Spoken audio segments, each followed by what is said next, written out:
Our magnet schools and academies focus on areas such as careers, academically gifted and college prep, healthcare and medical sciences, leadership, science, technology and engineering, and the performing arts. Visit the Gaston County Schools website for information about our magnet schools and academies. The deadline to submit an application is March 21st. I wish I had another drink, I wouldn't be so hot to sing. I should have taken time to think. Besides, I got the picture straight. You must have had another date. I didn't need this extra way to wish that I could see the way to show. I don't want no more. Hunt Brothers Pizza always offers all toppings at no extra charge. That's 1,024 topping combinations at one price. At Hunt Brothers Pizza, we love racing and we love pizza. Visit huntbrotherspizza.com to find your next pizza. Not quite as many grassroots races happening this weekend, although there are some special ones. Thanksgiving weekend, some big races, and of course after that, it'll be trade show season. I'm Lenny Baticki, and we'll see you next time at the track. So long. PRN at the Track was presented by Pro Fabrication Headers and Exhaust, quality that wins. O'Reilly Auto Parts, your professional parts people. And by Hunt Brothers Pizza. Find your next pizza at huntbrotherspizza.com. This is PRN, the Performance Racing Network. Carolina Country, WCSL, 92.9 FM, W225DL, 1590 AM, Cherryville, Gastonia, Kings Mountain. Online at www.ktcbroadcasting.com.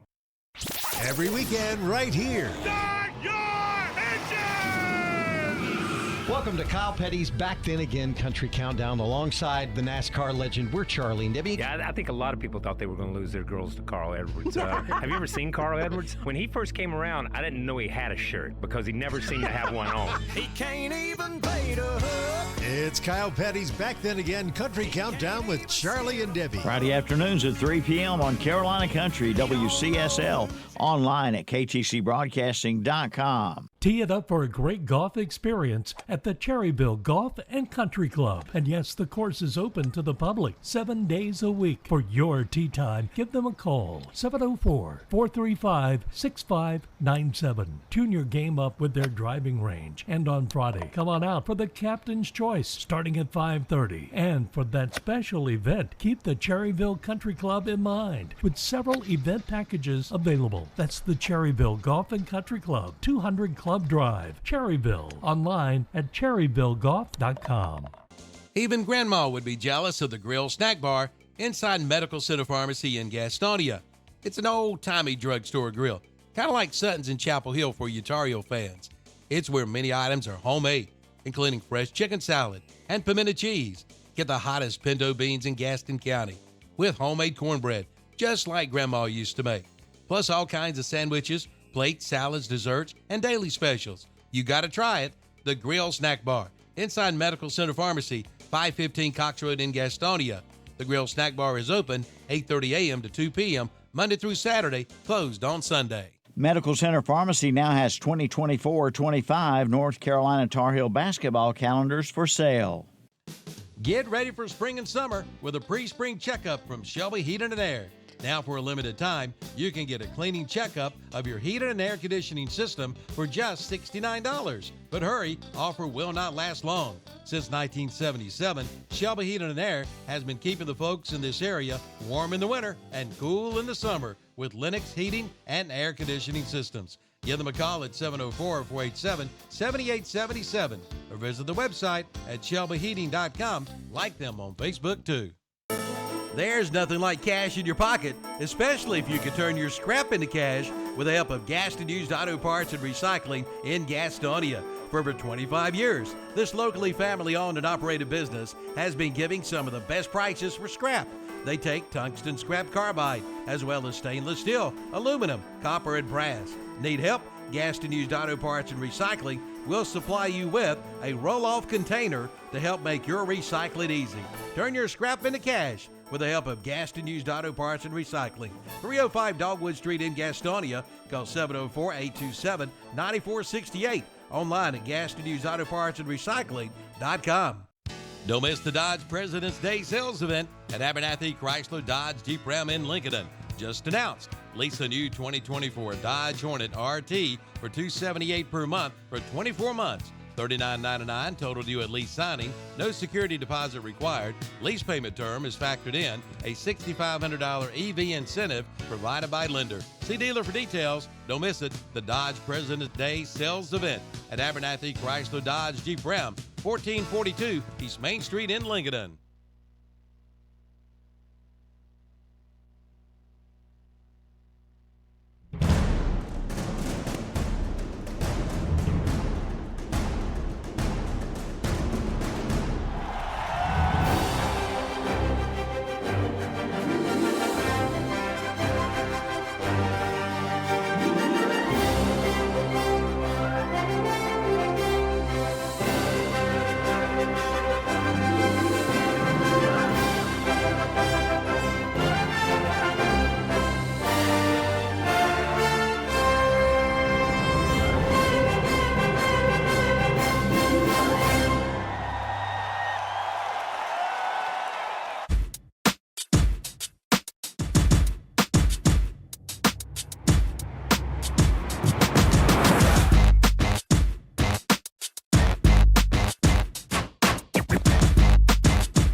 Usually. Chip's not here. Oh, Chip's not here. When JP and Brooke will be in probably in a few minutes. So, welcome to our Saturday morning sports podcast. JP. Yes. My question to you is, have you got our intern understanding that she can come in whenever? No. I haven't talked to her. This is KT Broadcasting. You sort of work when you want to. Yeah. Don't you know this is a work from home radio station? Oh yeah. If I could, trust me, I'd never be late. Yeah. Come on, bro. This is a work from. Calvin gave me permission to work from home, but I come in anyway. Yeah, right. Calvin called me and said, "Well, Tom, you just work from home if you want to." I said, "Nah, Calvin, I'll come on in there. I get a biscuit if I come in, so I'll go ahead and go in." I'm glad Tom got his biscuit. I got my biscuit. So I go on home now. Speaking of biscuit, Tom, what are you eating there? I had a bacon, egg, and cheese McMuffin and my usual hash brown and McDonald's coffee. And I know that our late friend Steve loved his McDonald's coffee, so I thought about him as popped up on my memories this week. So Steve, happy birthday in heaven. We miss you here at KTC Broadcasting. But every time I have a cup of McDonald's coffee, I think of our good friend Steve. Terry, what you eating this morning? I had a sausage, egg, and cheese McMuffin. I got with a hash brown. I had an egg and cheese biscuit here from McDonald's in Cherryville with a strawberry banana smoothie. Gets me going in the mornings. Brooks, she don't know what she's got yet. Her biscuit's in there. Yeah. JP, this is Chips. He's not here today. We didn't explain it to JP. It's not his fault. So I'll give him credit for that. JP, what you eating today? I got a egg and cheese biscuit. Egg and cheese biscuit.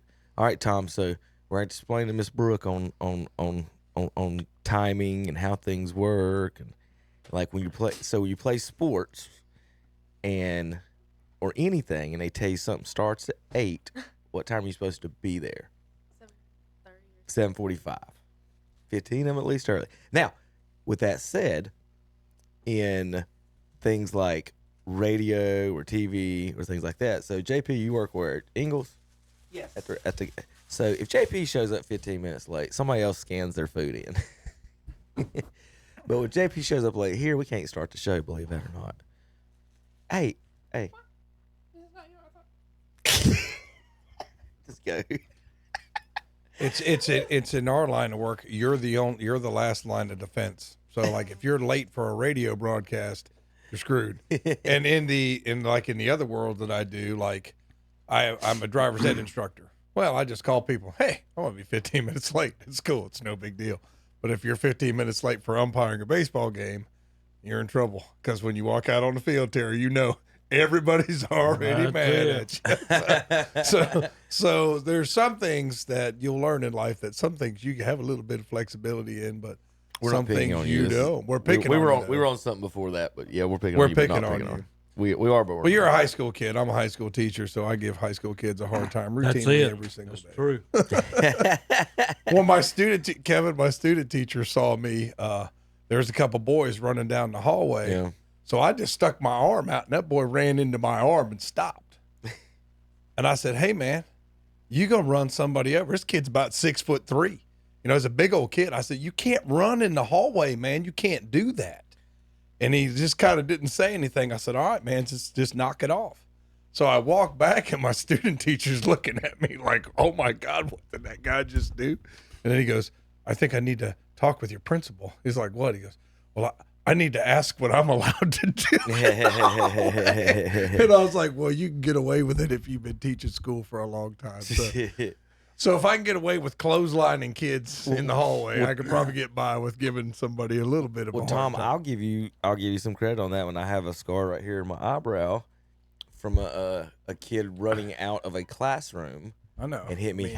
We hit head on head while I was walking in the classroom. He come out and boom. I mean, it was just like somebody headbutted me, and I just blood everywhere all over my face. And everyone's like, "What just happened?" I look like I just got in like the biggest fight ever. Walked to the principal's office. And that was that dodo running out the classroom. I tell the kids, you know, when they do their stupid stuff in the hallway, I just go up to them and say, "Hey, man, what's the floor made out of?" Like, "Huh? What is this floor made out of?" "I'll tell you, concrete." What's going to happen if your head hits that concrete? Like, they don't really understand, you know, what can happen to them when they get hurt. So when you give them a hard time, when you give them a little bit of a hard time, it's always to try to say, "Hey, man, I don't want you to get hurt. I want you to be a better person." Right. So that's why we do that. But it was funny, Kevin. I guess he'd been told in his little student teacher classes that you can't stick your arm out and clothesline a kid who's running. I was like, well, if you've been there for 29 years, you can. But and I told the principal about it. She said, "Well, you've been here so long, you could probably get away with a little bit more than the other teachers." I'm like, "Yeah, that's one thing I hate when I retire, Terry. You know, like people like me and you, it's been there forever. If we went to another school, we'd probably get in a lot of trouble for doing what we do at our schools." But, you know, okay, well, let's talk about sports. Enough about teachers. That's fine. Well, good morning, everybody. McDonald's at Cherville is our sponsor here. Check them out, breakfast, lunch, and dinner. And after the games, that's the place to go here in Cherville. We'll look through the brackets real quick. Our local team still in the basketball brackets in the high school playoffs. Ashbrook will be hosting Central Davidson. Ashbrook is the 1 seed. Central Davidson is the 24. They'll play the winner of High Point Central, the 20 seed, at Hunter Huss, the 12 seed. Look at all these higher seeds winning. Great job, Max Preps. The 15 seed Oak Grove will be at Crest, the 10 seed, and 11 Ben L. Smith will be at Dudley. So three of the four games will feature a Big South team in those matchups. So we got some local teams going on. I guess that Huss beat North Lincoln last night by 6. Is that who that is, Terry, on that matchup? Yep. Yeah, Burns beat North Lincoln in baseball 3-1. I'm like, man, I know that North Lincoln team was loaded, but they had about 3 or 4 kids playing on that basketball team, Kevin, so they weren't available that Wednesday night. Still a good game, but their basketball was pretty good this year too. I was surprised they went down to Ashbrook though, right? Ashbrook beat them. Yeah, Ashbrook's the 1 seed. So Ashbrook beat them. Congratulations, Ashbrook. And yeah, Big South killing it, man. 3 of their 4 top teams still in, except for Kings Mountain was eliminated. But it was just, I mean, even some of their lower tier teams, Kevin, that I saw, like South Point, they weren't bad. You know what I mean? You know, Forest View wasn't bad. So they're pretty good. I mean, you better bring your A game to beat the 5th place team. You know, you got a pretty good conference. Lincoln and beat Maiden last night. Terry, you said they had split earlier in the year, and that was the 3rd game.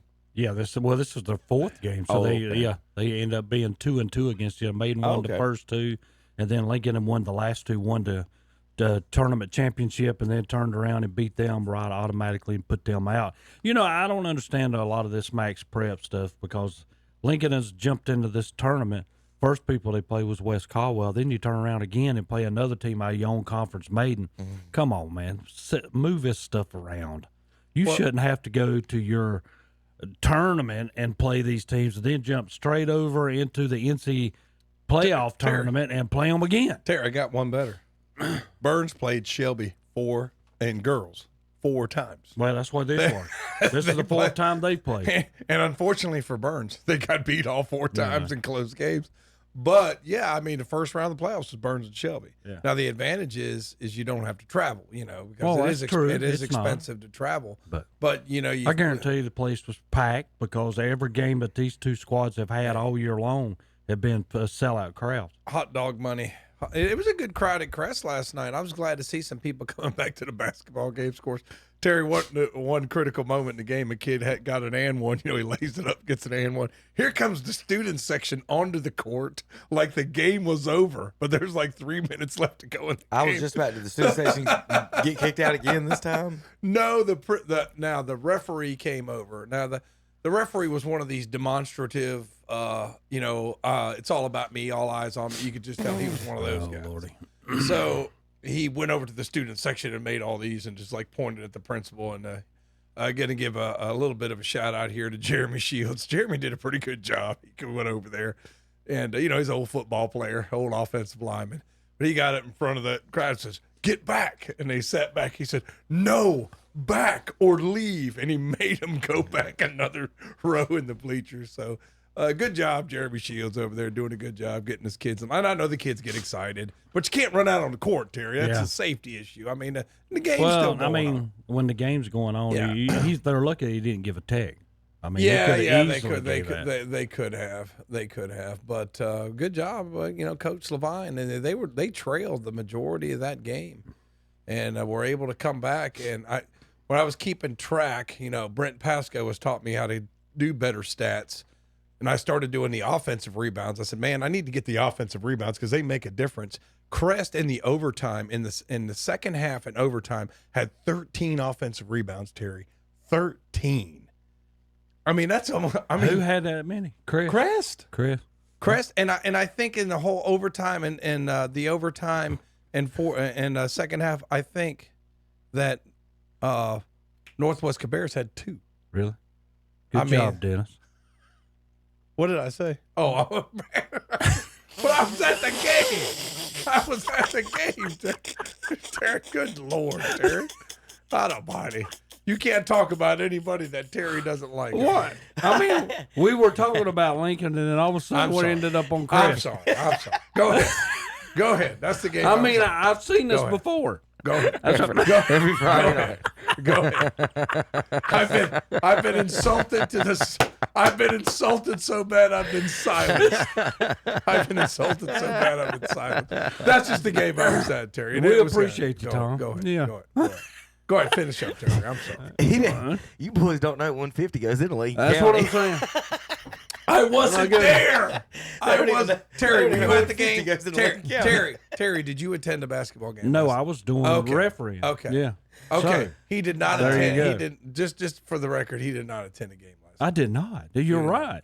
But what a game they had. Lincoln and beats Maiden 72-69. Last time they played, Lincoln and beat them 70-69. So that's how close those games are, Tom. Yeah. Okay. All right. You need to go back to Crest? No, I don't. Oh, okay. I was wondering. Okay. But congratulations to Crest. Sorry. It was just on my mind. I did. We're going to have to install a Crest fight song back on this damn thing. I just got through. As soon as you started, I looked over at Kevin and winked. I said, listen to this.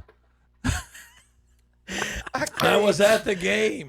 God, I wish somebody else was here too to enjoy this. Well, anyway, Monroe goes to Reedsville. And the Reedsville's the one to see Lincoln in.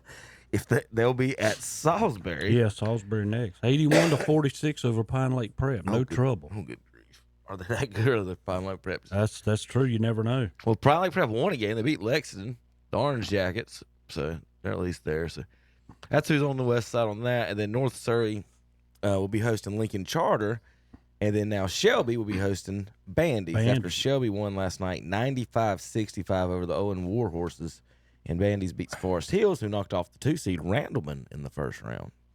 So you got Shelby hosting Bandy's. I'm sure we'll have that. Was it Tuesday, Tom, is when they play those Yeah, games? Bandy's has got I think they got a 6'8" or 6'9" guy that plays like old school 6'9". Like Okay. they let him, play on the box. And they had, Burns played him in the first round. They said they had just a hard time. They tried to go man to man, and sometimes that doesn't work out well when you got a 6'9" guy and you're trying to go man to man with a 6'3" guy. Yeah. But that Shelby doesn't really have anybody that tall, so they're going to have to get creative in how they slow him down because I didn't see him play personally, but say he's really, really good down low. Well, all right. So I don't think we have anybody left in the 1As, and we obviously don't Well, need Thomas Jefferson 4As. was in it, but they got beat Right. 109-90 in the Wow. 1A. What a good game. Yeah. I don't know if it was a game. It may not have been close, but Not it a would have whole been lot of entertaining. defense You're played, right. Definitely. I wonder if would that have- was multiple overtimes. No, I doubt it. But over in the girls bracket, as we go down through it, some teams from around here, Thomas Jefferson got beat 72-66 in the 1A. In the 2A, Shelby got beat 61-56. Lincoln Charter loses to Forbush 53-30. Maiden loses to T.W. Andrews 65-36. Bandy's pulls off a win 53-47 over Southwestern Randolph. And some other teams from around the area. Lexington beats East Rutherford 60-52. East Burke out of our conference wins 64-43 over Randleman. And in the 3A, it was Stuart Kramer defeating Rockingham 49-32. And in other teams from around here, High Brighton lost 55-45 to Robinson. Hunter Huss beats AC Reynolds 54-46. North Lincoln over Asheville Irwin 65-44. And that should take care of our groups from around here. All righty. I give you guys an update for our local high school conferences. First off, if you folks are listening on the radio and don't know it, this show is live on YouTube every Saturday, and you can go back and rewatch it. As soon as the show's over, watch it during the week. So if you miss a segment, you're listening for NASCAR, you're listening for basketball or baseball or football, and you miss your favorite sport, you can always go back and rewatch the show at your pleasure, at your leisure, whenever you want, and put it on the big screen and put Terry on the big screen and have lunch, Tom. No. That would not be my idea of a great lunch. But anyway, they have this. This is final. Is this final? No, or it's still. okay, This is the last one we saw the other day. So we haven't seen a final. This is the last. This is the third projection they've put out. So we just didn't have the column on the left where Lincoln Charter was in last week. I didn't know they were adding football. So now they're in there with Lake Norman Charter, Pine Lake Prep, Community School of Davidson, Corvion, who was second in the state last year, Christ the King, and whoever Langtree and the Bradford Pairs are. I never heard of that. I think it's one of them's in Mooresville, one of them in Huntersville or something like that. One of those two. I tell you what, though, if you're in that conference with Thomas Jefferson, you better make sure you got AAA because you're going to be doing a lot of driving, bud. I mean, look at there. I mean, we talked about this the other week. Albemarle, Greystone, Bonnie Cone, which is in Huntersville, all the way up by the Renaissance Fair. I mean, it's just, man, that they're going to have to do something with that. Union County, Thomas Jefferson to Union County. Need to get a bus sponsor for the conference. What they need. I'm telling you, man. Yeah, there you go. NIL. All right, so there's your conferences, folks. That missed that last week. We did want to add that in. We got that. Post that on the website if you want a nice little visual of it.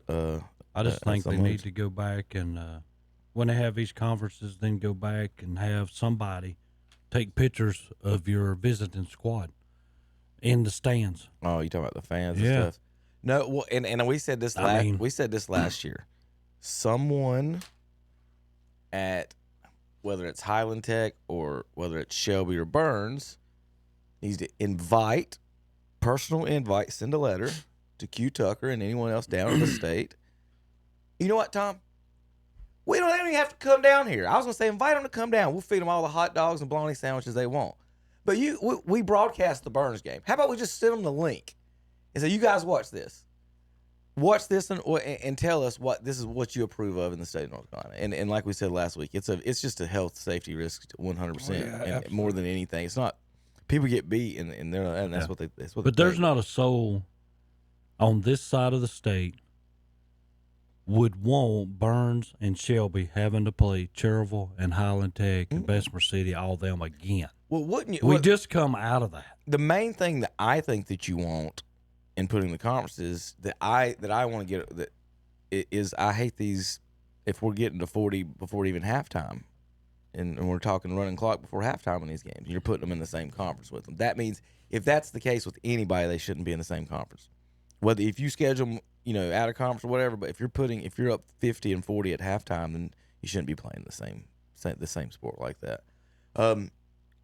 What's funny about the other thing? Well, my question was, this will make their heads blow because if we're so worried about, which we're not worried about safety, obviously, because they let them play that. But baseball, it ends early when you get up a certain point. Well, just end the game when it's at 50 at halftime or whatever. Send everybody home. Go up by 50. Like, what are we doing here? But anyway, it's just silly. We'll never get over it. I just can't believe. I can't believe they're that stupid. But I can't believe they're able to do it again. Yeah, again. There's no way that I just can't. Well, that just slipped through our hands. Like that wasn't like one of the top priorities from this side of the state from all of us. I mean, just take those three. That conference. I just take them out. So stupid. All right, JP, have a good weekend. Oh, okay, he's thumbs up. I got the. You woke him up. You wake him up. All right, JP. I've got a question. And see. I'll let Brooke in on this one too, and Tom and everybody. Okay. So if you're going to like a themed party, and they say it's a Disney themed party, is a Darth Vader costume allowed? Yes. Incredible Hulk? Yes. Okay. Just want to make sure. I just having this argument with somebody, me and my kids and other people about. I'm not that well versed on it, but they bought the properties, and so that's like that's the argument. And they're like, no, they mean like Prince Charming and the Beast, and I'm like, but if I walk into Disney World, Darth Vader's going to walk right by me. Mm-hmm. So right? Yeah. Him and Kylo Ren's going to come by here any second now. So I was just wondering what y'all was. It's been a long time since I've been down there. If y'all were on my side on that argument on that one. You've taken your kids down there lately, Kevin? The oldest two have been, yes. Okay. The youngest one has not been. Once I found out that my son didn't remember his first trip when he was like 4 or 5, and I'm like, I'm not taking y'all again until after that. Yeah, until you can remember it. You gotta remember it, dang it. Yeah. Don't tell me. Like I told my daughter, I said, I walked around like how many parks have you on my shoulders? You gonna sit there and tell me you don't remember any of that? I think Anna was 10 when we went. Yeah. Yes, she was like 4 or 5. Remember, yeah. On the shoulders, whole time. Daddy this, daddy that. Hey, 2 years later, do you remember that? No. Nope. Wiped it out. Kind of like anything before 5. Kind of like way like Terry does every time Boston loses. He just wipes it out. We'll get to that. Every time Dallas loses. All right, we come back. We got NASCAR, golf, NBA, NFL, Major League Baseball, and more. And I'm gonna let Brooke start pressing buttons here in a minute. All right, first thing you got to do, Brooke, on the board, is hit. You'll turn off all the mic buttons as soon as I say we'll be right back in a minute. See if JP does his job. All right. When we come back on KDCBroadcasting.com. Check out the great deals this month at Gastonia Chevrolet Buick GMC in Gastonia, where they feature a lifetime powertrain warranty. Check out the new 2025 Chevy Silverado 1500 Crew Cab RST truck. Current Chevy owners get $5,750 total value when you trade in an eligible vehicle. Coming in for all the details. That's Gastonia Chevrolet Buick GMC, 831 South Main Street in Lowell. Search online at Gastonia Chevrolet Buick GMC.com. The deals are bigger and better than ever this month at your local Napa Auto Parts dealer. That's Cherryville Auto and Truck Supply. Like Napa Full Synthetic High Mileage Motor Oil, up to 43% off. 5 quarts for $24.99, single quart $5.29 each. And Pink Blue Def Diesel Exhaust Fluid, 2.5 gallons for $19.49. And save up to 34% on select Armor All wash and wax products at Cherryville Auto and Truck Supply, 1313 Shelby Highway, 150 West in Cherryville, your Napa Auto Parts dealer. Start your engine! It's a nice lead for William Byron. Call it 2 car lengths over Tyler Reddick, who dominated this event a year ago. 3-car battle for the race lead as they streak their way down the back straightaway. Chastain now will run to the inside to try to get around William Byron. But Byron will lead off turn number 1. 3 wide down the back stretch. It's the Echo Park Automotive Grand Prix at Circuit of the Americas, Sunday, March 2nd at 2:30. On Carolina Country WCSL, 92.9 FM, 1590 AM, online at ktcbroadcasting.com. Here come the Blue Devils. Spins on Shevlin, took the contact. Counted! How about a three? Big time! Steps through. Oh! A reverse pull-up! And he throws it down. Fades away and says goodnight. We have you covered all season long for the excitement of Blue Devil basketball. A dominant win at home. Duke basketball on Carolina Country WCSL and the Boss WOHS. You got to check it out. The Lithia Creek Tavern Bar and Grill at the Lincoln Country Club. They have all your favorite beverages along with some great food. All kinds of sandwiches along with soups. Check out their breakfast items too, including the breakfast hash. Open 7 a.m. till 10 p.m. Monday through Saturday, 7 till 8 p.m. on Sunday. Book your event at the Lincoln Country Club. And for tea times, call the Pro Shop at 704-735-1382. The Lincoln Country Club in Lithia Creek Tavern Bar and Grill. Both at 2052 Country Club Road in Lincoln. Like them on Facebook too. For over 60 years, Honda Motorcycles of Shelby has been serving this area, and they continue to do so today. Right now, you'll find a good inventory of dirt bikes, plus 150 and up to 450 models of on- and off-road bikes. See the new 2024 Honda Rebel, along with 4x4 ATVs and side-by-sides, including the Pioneer and the Talon, plus Gold Wings and Trikes. And don't forget about their parts and service department. That's Honda Motorcycles of Shelby, 4402 East Dixon Boulevard in Shelby. Online at HondaMotorcyclesofShelby.com. And we're back on Saturday Morning Sports Talk with Kevin and the gang. See if Brooke hits the buttons right and then talk. Yeah, go off. There you go. There Now, you go. if you don't want to talk, you can leave yours off. Your mic too there. So it's 1, 2, 3, 4. So we're working here with the with our new intern Brooke, and yeah, you don't talk near as much as Chip does. No, not at all. There's a void there in that space.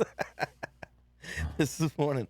All right, we're going to talk a little NASCAR real quick. But first, Chip's not here, but I do like we do to do my golf stuff. But I wanted to point out one little golf thing here that just irks me that the folks of y'all know anything about this aim point putting system? How they stand there and do and feel it out with their feet. Have y'all seen them doing this?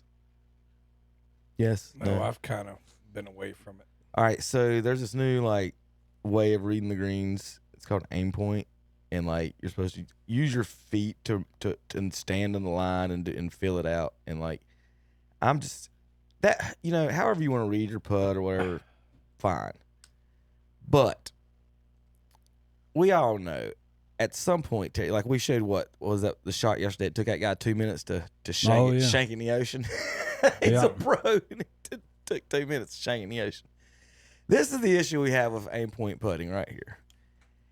This woman is literally, look how close she is to this hole.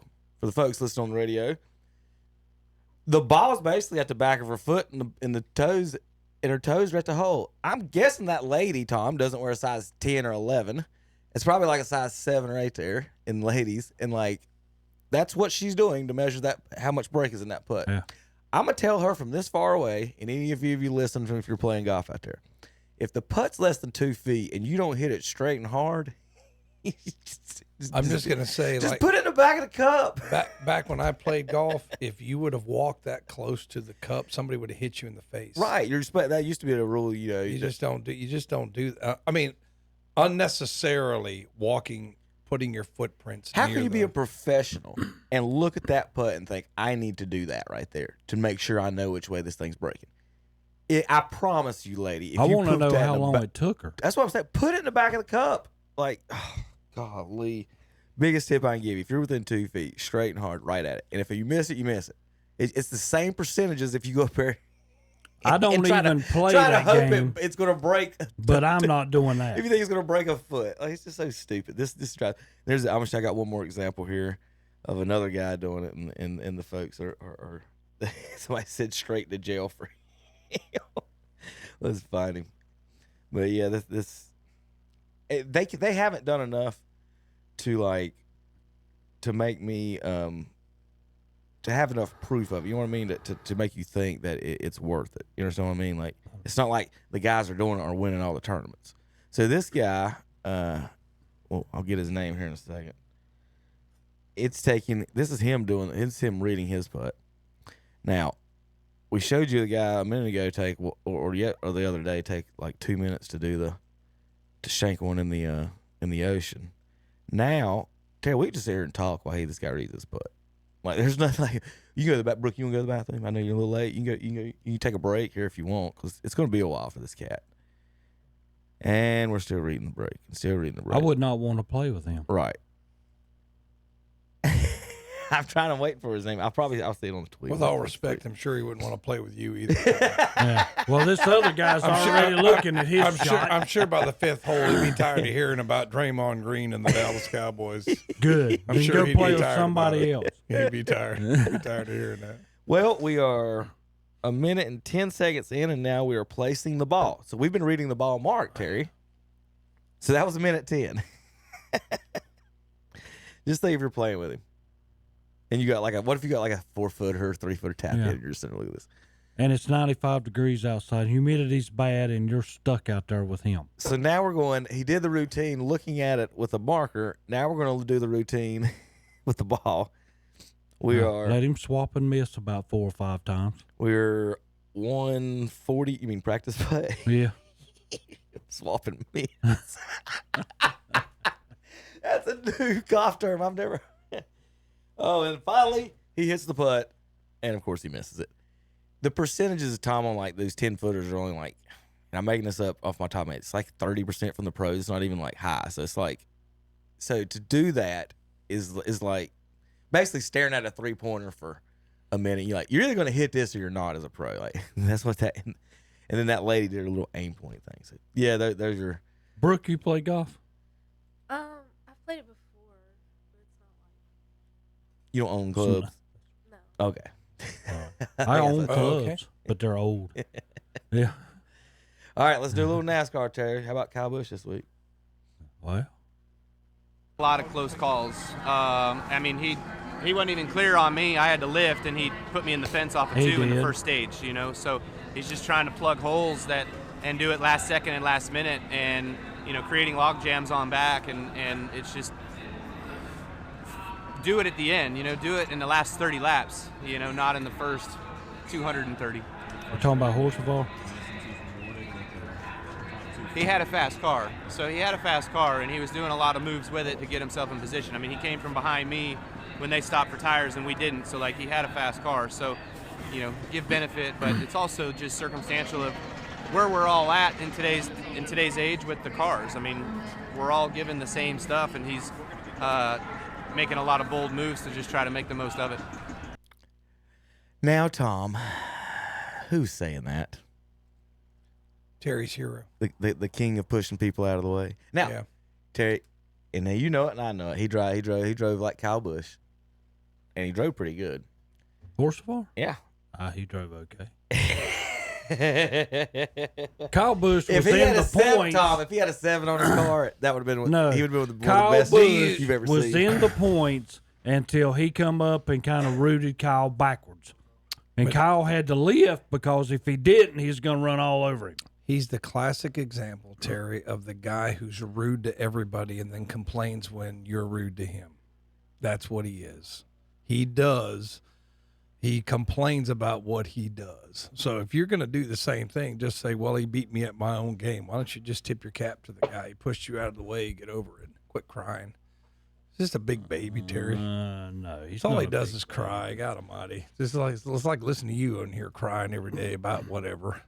He cries, and he does the exact same thing. So if you're going to drive like that, why are you crying about somebody else? He'll learn, Tom, and somebody eventually take him out. No, what he's saying without saying is it's okay for me to drive like that, but it's not okay for you to drive like that. That's what he means, Terry. He's like, the rules for me are different from the rules for you.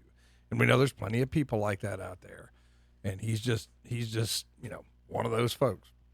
I can do it, but when you do it, it's not okay. If I do it, it's okay. Oh, Lordy. I'm listening. I'm done. Go ahead, Terry. Now you may retort at this time. I'm not. I'm just going to listen to you over here complain like half a million I'm not Americans complaining. do. I'm not complaining. I'm just telling you the way it is. Telling you the way it is different than complaining, Terry. How many total wins does Kyle Busch have now, Tom? On the what used to be called the Winston Cup, I still call it the Winston Cup. I think he's somewhere in the 50s or 60s, isn't he? He's got 232 total wins. But this is the equivalent he of is saying the all-time time. And how many king of racing? How many JV games did Greg Maddux win? I mean, come on now. We're not going to include his truck race or whatever else NASCAR. he's doing. No, Terry. He is the first guy to win all three at one race time, one racetrack one time. So, I mean, he's set so many records. It's like sending Okay, we're going to send one of our varsity pitchers to pitch at a middle school game, and when he wins, we're going to count that for his win total. I mean, it's so stupid. It's total wins. Total wins. It's the dumbest thing I've ever heard. But he's your hero. I realize he's your hero, Terry. So I'm sorry. I know that you're excited this week, too, because they're racing in Texas, and it will be a road course, Terry. So I know you're excited about that. What are Kyle Busch's chances of winning on a road course? I'd say they're probably about zero. Well, he's probably in the like 10 through 15. I mean, you know, he's not a road course driver. He's decent. He's not bad, but he is about a 10th through 15. If he does better than 10th, then he's had a great race. I meant to ask Kevin to pull that up. What? To let me look at the Texas road course, because after he got done crying and pulls his JV wins for Kyle Busch, you know, like he does every single week. 232. Hey, Tom. Kevin, let's send. How many Richard Petty got? Let's send Tom Brady. Oh, that's right. Let's no 200. Tom Brady's He's got 200. Tom Brady's got an extra year of eligibility for his high school. Let's send him back down there for a game, and when he wins, we'll add it to his win total. Have you guys ever heard of the Altima 600 at Freedom Factory? No. Oh, Lord, here we go. All you have to know is Garrett Mitchell, Cletus McFarland, is a former champion of this place. And this is, you think super speedway racing is cool, Terry? Check this out. How about like 60 cars on the track at once? Looks like, you know what that looks like? It's a little loud. This is the Altima. This is the Nissan Altima 600. Looks like Belmont at 4:30. That's what it looks like. And Cletus has actually won this race. Look at that, Terry. He's probably the guy that fire in the little 3, 4, 5, 6, 7, 8, 9, 10, 11, 12 rows, 13, 14, 15, 16, 17, 18, 19. We'll go 20, 18, 19, 20 rows of 4 deep. There's 70 cars out there.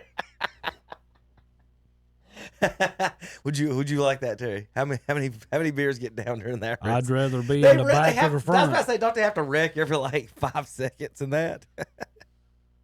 the Altima 600. I don't know if you'd ever heard of that one, Terry. I bet they sell bologna sandwiches at that one. They probably do. I wonder if they're as good as the ones at Fraley Field. Here's Cletus talking about Dale Jr. about Dale Sr. Friday or so, I'm like, all right, boys, let's get the beer. We go shop. We get the beer. We got the whole basement. We got everything ready. And, man, when I get home, don't start without me, but when I get home, we're going to be raising hell. This is 98, 99. This is the prime. Yeah. He comes, and they're nosing that thing around the house. Everybody runs out of the house. We're in the basement. Everybody runs out of the basement door to their cars and jumps in their Why'd they car. run? They're like, Were you guys... Well, they were like, Dad, Dale's home. They thought he was going to land. They thought Dale was they pissed. thought he was going to land and come in there and raise hell or something. I don't know. He just flew it around, then he went and landed. But, like, probably 80% of the people hauled ass. He loved it. He thought it was hilarious. He's flying his helicopter to his house and scaring off the parties and stuff. That's how you get the parties over. All right, here's this is we can't show that one. That was Kyle Busch cussing calls the host car past him and whatever it was earlier in the race. So here's a technical thing, Terry, for you. I thought this was interesting. Explaining why the cars get get tight in traffic. Those who want to know expanded view of I can't read right now. So they basically they put these splitters on for the aerodynamics, and the teams figured out they could basically get around what NASCAR was trying to do with the splitter stuffers to raise the front of the car so that the stuffers are blocking less airflow to the diffuser, which allowed them to maximize downforce. So when you hear them talking about that, that's what they're talking about on the broadcast. And if you look at the cars, they're not low as they usually are. Like look at the front of that. Here, let me move that for the folks at home. You ever seen a Rodney Childers car in a racetrack that's hugging the pavement like that? But anyway, there's for you technical guys that like the downforce talk about the stuff. I know Tom, you and me don't. Anna might like that. Anna loves stuff like that. What are you talking about? Tom, here's multiple drivers having problems with Hocevar. I don't know why that's hard to say. Hocevar. If I look at it, I say it. Ricky Stenhouse, who wrecks everybody every week, Terry. I don't think he can say anything about anybody at this point, can he? No. And then Blaney had some words for him too. So just everybody talking about him. Hit the computer button. Hit the computer button. Be ready to hit that again whenever I need the sound back. But yeah, there's just everybody. He was trying to explain. He told everybody he's not gonna apologize for trying to win the race. Real quick. This was funny. Did you see? Well, where they blew all that stuff into windows. Tom, they put Speedy Dry on the track. Wow. Everybody got cat litter. And then that's what the drivers were like, is this about to really happen? Like the audio on it was funny. And then look at these idiots. Go ahead and hit it. See if they got them on the radio. Oh. Yeah. Blowing all that cat litter in the windows. Wow. The drivers. Look at this. Kyle Busch was like, y'all know we don't have a side window, don't you? I know. They just come up and blew it straight. Hey, cat litter all over them. They've got helmets on. They're breathing this stuff. Wow. That's beyond ignorant, man.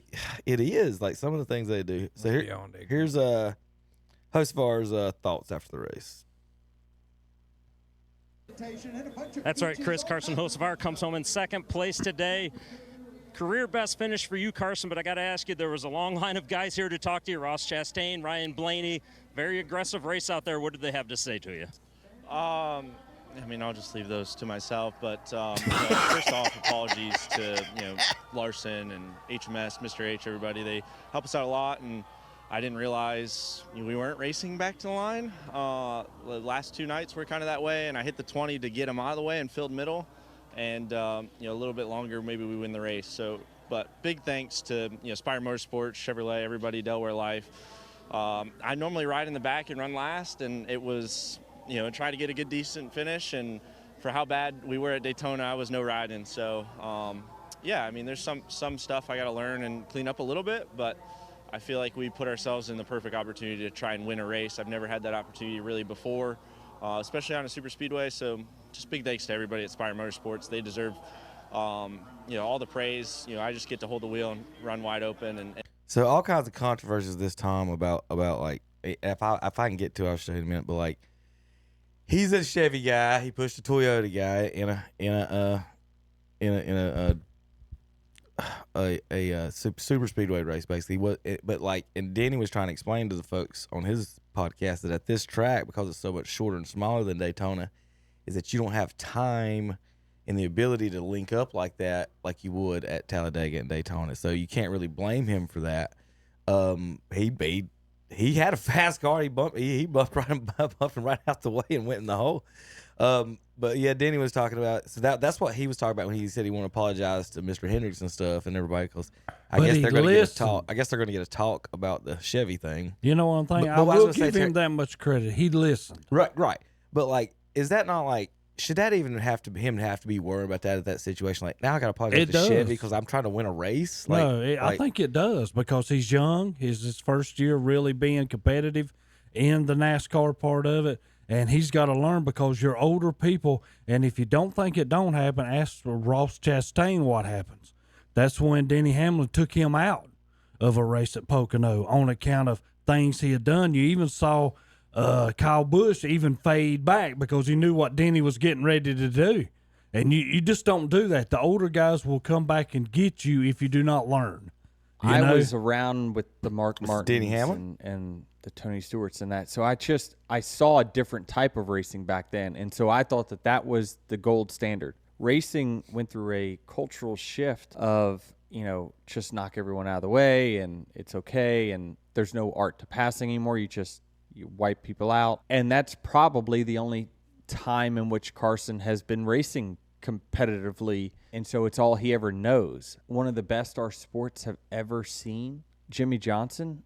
I mean, you just never saw him run into anybody, but yet he was just a fierce person on the racetrack. It's just things are different now. If I had one word of advice, and it'd be tough coming from me, you're fueling the fire. The thing is that if you got a bunch of guys upset with you, it just makes your job so hard. It does. He's true, but at this point, Terry, there's a new generation, next generation of drivers are going to come in and win some races. Oh, they are. One of these boys is going to win a lot of races, just like, LeBron or whoever. The best of this generation is going to win a lot. But you're going to learn from the older guys. I'm going to tell you right now, that boy might be the next best of this generation. Oh, he's pretty good. I'm not going to take that much away from him. But he listened. That's the main thing. He went over. These guys talked to him. Like, man, you shouldn't do this because this is weird. What's going to happen. But I agree with him, though. Like, Terry, if I'm chasing Kyle Busch's wins, I can't sit back here in third place. No, you cannot. No, you cannot. And he wants his first win, and he had a really good car at a. I'm just thinking it all backfires on you because Ross Chastain found out what happened. It may. When you make people mad, they're going to take you out. Trying to see if I got any other. I believe we have a Ross Chastain fan at this table. We do. Glad to see your truck back, by the way, Terry. Yep. The Ross Chastain, the number one car in his fan club. Yeah. I noticed you got a sticker on there supporting him. It's good, Terry. So I do got some a couple of other different stuff, not really about that race, some other fun NASCAR. So Terry, you got any other thoughts on the actual race or anything? No, we just had It was a good race. Yeah, it was. Yeah. I always like Daytona, Atlanta, Talladega, Bristol. I mean, I can go for any of them races. I liked how they could pass back and forth a lot in that, and the Talladega in Daytona has been a little broken a little bit in the ride and not do anything for a while type thing, and you couldn't. That's what Denny and them were talking about. You can't do that at Atlanta. It's not fast enough. It's not quick enough, and it's just not something that it's the same there. And he wishes that he's trying to figure out. He says if they will take the splitters lower at Talladega and Daytona, it will help out a lot in that sense. All right, a couple fun NASCAR things. Why did I neck that? Oh, this is racing back to the green. I think they're going to have a hard time, even though Logano has a big run getting back for Kyle Busch right here. I don't know. So this is about the big controversy. Like they might have a run. Racing back to the green. When do we throw the flag? When's the race? So this is what it used to be, Terry. Like, the other way. And this is what I think or thought it was. Like, if it's behind the leaders, I don't see a problem with letting the leaders finish and then showing the yellow at the same time. And that's pretty much what happens in this race. 3 wide in turn 4. A squeeze to the outside wall. So none of those guys are winning the race, right? Vicious crash. They're all in the Who back. gets through to win the race? Well, not that one. Not this. Never mind. That one got through. That Caution wasn't flag very has bad. just been They just now called. The race leader is James Butcher in the 30 car. So like that was pretty close. Like so that the question I want to ask, like, what do you do about that? Like, I don't think there's no real answer. Nobody's had any real answers on it this week. You talking about racing back to the flag? Yeah, like when do you do the zone? Like when do you if the leaders crash and the whole field's crash, throwing it then. But my thing's always been if it's in the back of the pack to let the front finish. But I don't know, what's best. Worst part about that is the guys behind are going to try to get through that, and if they see a hole, they're going for it. Whether it's there or not, they're going to try to get through it because they're going to say, we're racing back to the flag. Where if you throw the caution, then everybody's where they were at. And I always like racing back to the flag. And I guess that kind of puts everybody in a little bit more, oh, Lordy. I mean, depends on who's getting ready to get hit. We wouldn't have, if we didn't have racing back to the flag, we wouldn't have Days of Thunder. We wouldn't have Ricky Bobby. We wouldn't have the Snails movie, was it the Super Fast Snail? Half the movie, almost every race. Do I? Turbo. Yeah, almost every racing movie ends up with somebody racing back to the green line. Cars, one of the cars, they stuck their tongue out to win. I think, am I right on that one? One of the car movies, there's like 5 of them. No, I don't remember that part. Oh my gosh. It was a photo finish. I think one of them stuck their tongue out. But anyway, Bill Full talking about leaving Roush Racing. I don't think anybody cares about that. I'll skip that. And then finally, all right, this is a fun one. Oil land has a strong pull on some people. This car was in the ship that sailed from Los Angeles, was on the water for 3 weeks, and in it was an unwitting stowaway, the engine builder. He was put in the car by its owners. He was provided a sleeping bag, a pillow, and as you can see, there wasn't much room in there, and certain provisions. He couldn't stand the confinement, and after 3 days, he came out of the ship and was arrested by the captain. He was turned over to Australian immigration authorities, deloused, they say, quarantined for 2 days, and then released in the custody of Calder Thunderdam owner Bob Jane. He's here on the grounds now, working off his return fare, doing menial labor. Mitch, this is Mitch Klon, the famous stowaway. Mitch, what was in the car besides the sleeping bag and the pillow? There was a bag of groceries, which was 2 cans of Spam, can of tuna, 2 boxes of dry cereal, 3 bags of candy, 2 boxes of Twinkies, box of cookies, and that was about it. For 10,000 miles. You couldn't stand it. It was down in the hold and dark. You finally got out where you could see some fresh air, right? Yes, sir. It was about 3 days before I went outside, and I just got tired of being down there, so I just went up and decided to get some fresh air. Terry, you ever heard that story? Did you know that? I did not know that. Racing in Australia, if you didn't catch it, they put the engine, because they didn't want to, car owner didn't want to buy him a plane ticket, stuck him in the car in the shipping container with a box of Spam. It's supposed to be for 3 weeks. Where's he supposed to take a leak? I think that's what he meant by other provisions, maybe a bucket. I don't know, Tom. So, couple of questions. Terry, you said you never heard that, right? Mm-mm. Tom, have you heard this story? No. Brooke? So my question is, where have our education system failed us where none of you have heard this great American story? It's on TV. We should be teaching this in school, shouldn't we? Yeah, I'll fit it into AP government next week. We'll fit it into the powers of Congress, immigration. We'll sneak it in there. We'll talk about regulating commerce. There you go. There we go. Way more important. They'll remember this way more than they'll remember whatever you just said. They don't remember anything I say. They don't remember anything. They write little notes on the board saying how much they hate me, so it's okay. That's why I'm a sad, lonely man.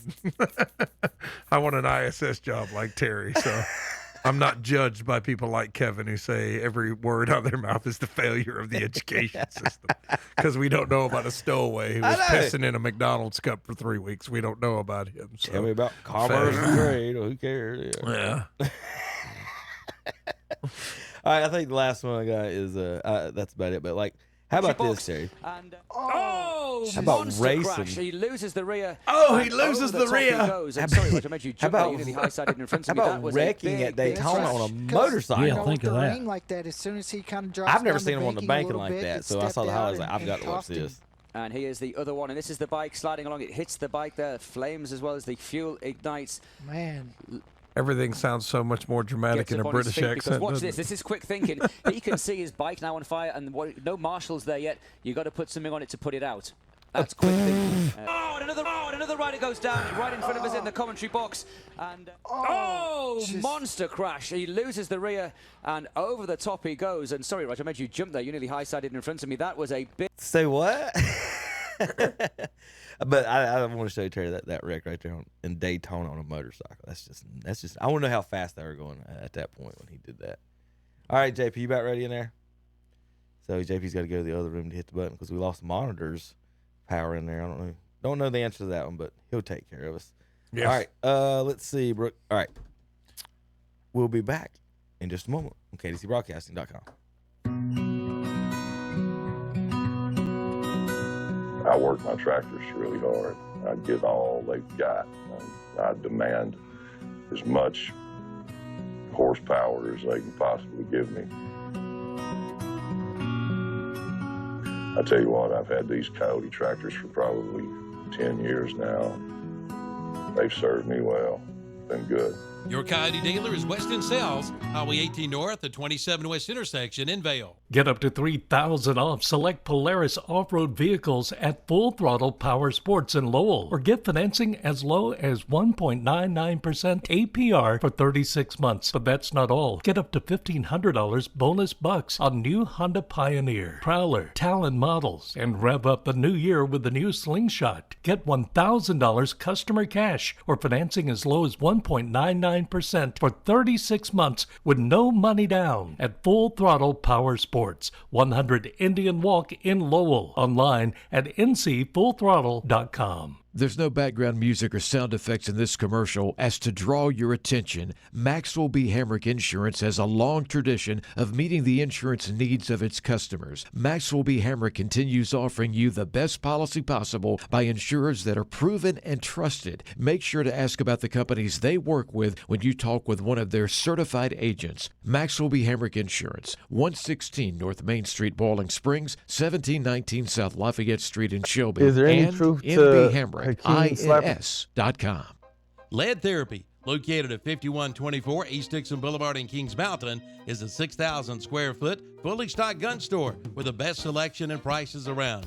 They carry all major brands of firearms, ammo, and accessories, and they accommodate special orders and online transfers. As of March 1st, they're accepting consignment guns. Call Lead Therapy at 704-750-6088 for more details about consignments, or drop by 5124 East Dixon Boulevard in Kings Mountain and see it for yourself. And don't forget to register for the $1,000 Bunny with the Money shopping spree while you're there.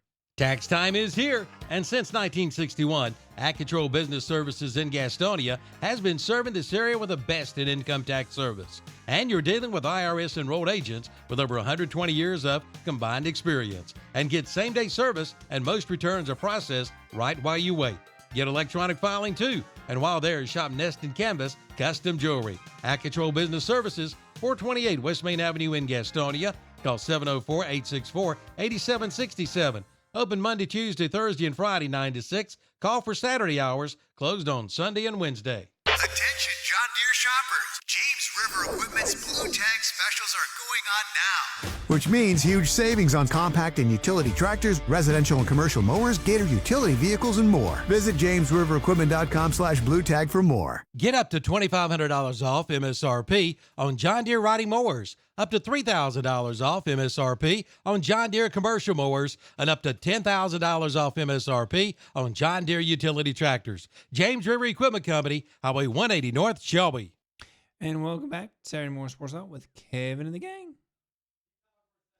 And right now we're in here just chilling, you know. They're talking about some sports. Don't really know much about it myself. I mean, I come here, I bring breakfast, I get paid, and that's basically my lot in life really right now. I mean, I go to Ingles and bag groceries as well, scan groceries. I work at U-Scan on there most of the time. Kevin's going to have me keep talking, and I know people are going to really get tired of my voice. But, I mean, even so, I just want to let y'all know that eventually they will get back on the air. And JP. Oh, thank God. We were watching something that was not safe for air, but I'll just tell everyone, if you don't want to see something funny, go watch Vernon Maxwell talk about the time Akeem Olajuwon slapped him in the locker room. All right, Tom. You did a little preparation in the last segment we forgot to get to, and I want to make sure we get to your expertise. No, I didn't want to get the expertise. No, I just said that this is like usually we do race predictions, do we not, Terry? Who's going to win the race? Yeah, but over at Crest, we Terry, do you know the word hackneyed? Do you know that word?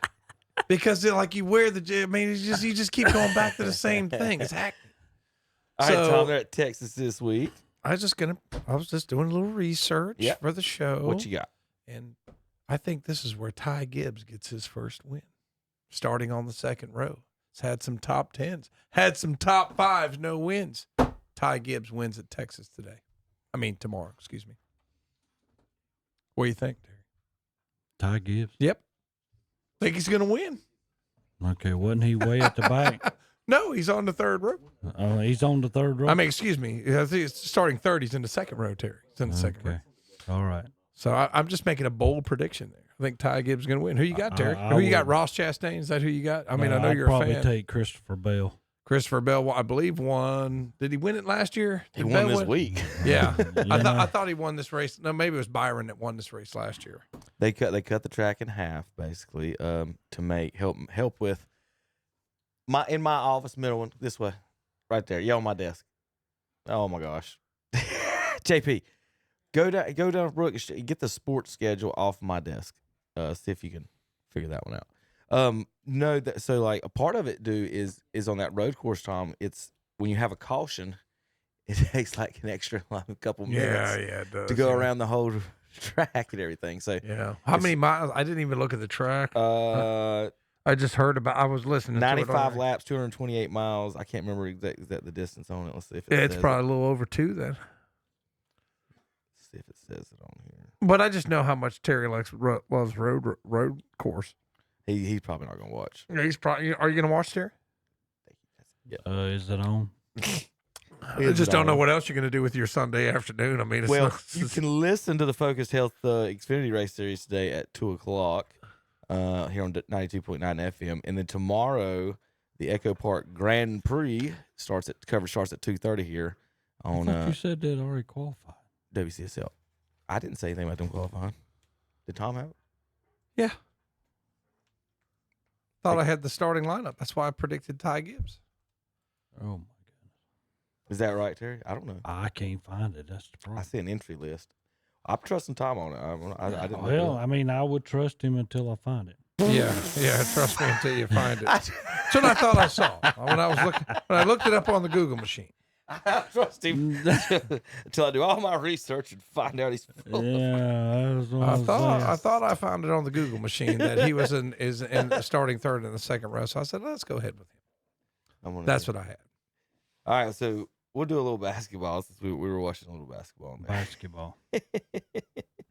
And we're going to go with Terry's nonsense. After Cleveland's down 23, they come back and win, and he's always got an excuse. Nothing, man. This guy didn't play, or only because your guy had 40 and all this stuff. Terry, why don't you just admit that this is going to be a dogfight to see who comes out of the East and goes to the NBA Finals? You'll have an opportunity, Tom. I think the Cleveland Cavaliers are a team, a complete team. You had all your people there last night. If you watch them play, Terry, and we had y'all by 22 points at one time. They play together. Yeah, but it doesn't matter, Terry. You didn't win the game. No, we didn't win the game. That don't mean nothing. And you got beat at home, right? In your building. But we have the best road record of anybody, so that hurts y'all. I can't remember what our home record is. Terry, I don't think we've lost 2 or 3. 27-4. 27-4, Terry. We're pretty strong at home, Terry. And they're 24-7 on the road. Yeah, we got the best road record of anybody. But we just proved we can go in your building and beat you. They're 18-11. Tom, let me put this as simple as I can put it without hurting your feelings. You're not going to hurt my feelings, Terry. We split 2-2. Mm-hmm. Now, I ain't got a problem with that. But in both of the losses that Boston had, we had y'all by 20-some at one point in both of them games. Terry, have you ever watched an NBA game? That stuff happens all the time. It happens That's all the time. But when you get to the playoffs, all of that changes. All of that changes, Terry. Because when we have you by 20-some, we're going to beat you by 40-some. Why don't you just say you change your narrative every time you say by 40. When Boston beats Cleveland, I get 28 text messages telling me how we don't have a chance, and all this stuff. I got them for you if you want to see them, Kevin. I know you don't check them, but I've got them all right here. I know and all these memes and all this garbage that he sends. But then, like me, because I'm a classy guy, well educated, unlike Terry, that I have some scruples about me. I'm not going to blow up your text messages just because my team wins. I just want you to admit that the gap between the teams is about nothing. It's going to be a competitive series. Both teams can beat the other team. And I'm not in this, they're going to destroy Boston. I think it's going to be a dogfight competitive series, and it's going to go 7 games. But I just want you to know that you can be beat on your home floor. by a complete Cleveland Cavaliers team that has big men, guards, scorers. We play defense. We can do it all, Terry, as a team. Okay, now, Tom, let's get back to real life. As I'm sitting there last night, and I am a guy who's never been on a NBA court that I'm getting paid. You know what I'm saying? But No, there's this other I don't guy know what you're saying. that was talking afterwards named Perkins, who No. played for the Boston Celtics and won a title with a ring in his hand. But, you know, he sat there, and when everybody was talking about it, the first thing Perkins comes out and says is, people, don't forget, 2 guys didn't even play for Boston tonight, Porzingis and Drew Holiday. That changed the whole game. They're not that because good. both of those guys are They're role defensive players. guys. They're role That's what Mobley went off because who's he playing? Horford? Okay, great job. But young you man. have been Then- you have been a Horford fan. Has this I man not have, been a I Horford have. fan? How great But Horford I'm is. just saying, though, with Porzingis out there the last time they played, Mobley had 4 points. And you talk about how deep Cleveland's deep too. See, we got a couple injuries. We don't cry about it. We just go next man up. You're over here crying. Well, we had a guy here. We didn't have anybody else. That's a great next man up mentality you got That there game for your means team, nothing. Terry. That game means nothing. means nothing because you didn't win it. That's why the game means nothing. And You come back you and know you good won. and well. You know good and well this is going to be even though Cleveland is 7 games up. I don't care. I don't think they're 7. I watched you because again because you got Mitchell. Because I'm a Mitchell having to score at the end of the game because y'all have no other shooters. It's just like Tatum for Boston. That's the same thing. I believe Brown had like 37. If you look at Cleveland's box score, they have Garland can light it up when he needs to. Allen and Mobley have had big games. They have more Garland than one can't person. play. Kevin, say something to this fool. I mean, he's sitting over there. He cannot play. I mean, Drew well, yeah, Holiday so will you're be on so- him. you He'll just be ain't like great. cut No, off. no Terry, bread, no water. We're gonna see how this play. We're gonna if y'all can get to the Eastern We'll Conference give you Finals, a cup of milk. Y'all might get put out by Milwaukee. I can see that happening if you have a matchup with Milwaukee because who's Porzingis going to guard? Is he going to try to guard Giannis? Well, boys, that'll be entertaining. That'll be very entertaining. Hornets are now in the number 2 spot for the And they lottery. set the record for widest margin of defeat for 3 games spread. 150 something was like that. 140. Was something. LaMelo Ball not playing? He wasn't playing. Oh, he was involved. Oh, did he? Is this not the series after they beat the Lakers and then they haven't won since? Yeah, he might not be playing. I don't know. How about Tom. that? Either way, yeah, they beat the Lakers. And Mark Williams went off, and so now there you go. And Hayes from the Lakers is saying, thank you, goodness, that Williams couldn't pass the physical to get over here. Hornets just terrible as always. There's a certain level of professionalism you expect when you come to work. I mean, some people just don't have it, Kevin. I mean, can Terry work from home? I think it'd be better if Terry worked from home. I think the show would be better if Terry worked from home. I just want to know about that ringtone. It was an interesting ringtone. Have the students been on your phone Ding, there, ding, Terry? ding, ding, ding. Yeah, better. Excuse you, Tom. That was my daughter. Okay. So if we need to be personal about it, we can. Your daughter was calling Most to say. of the times, your daughter if was I calling see to that, say, "I'm watching the you're show. right. Shut up! You're I'm picking embarrassing it. me, I'm Dad." looking. That's what she said. Will you please work from home? You're embarrassing me. I am You're looking at it embarrassing if she's calling. Well, the Warriors are kicking butt since the trade. The dad, Jimmy Butler, they're up to the 7th seed. Dallas has fallen. The Lakers beat What a dumb move. the Clippers last night. I mean, think of it, y'all. He is traded. I don't think none of that happened for a reason except Dallas would be better if, you had to say Davis was playing because he's not. He's out. But do you think this is a good move for the Lakers? I think not for the long haul. I think they might be okay right now to get through the rest of this year, but the long term of this deal to me does not make any sense. So, I don't know what's up for them. Well, he was in the finals last year. Who? Luka. Yeah, but he had a lot of people helping him get there. Who in the world's going to help him get there from the Lakers? They're really going to have to go get some people.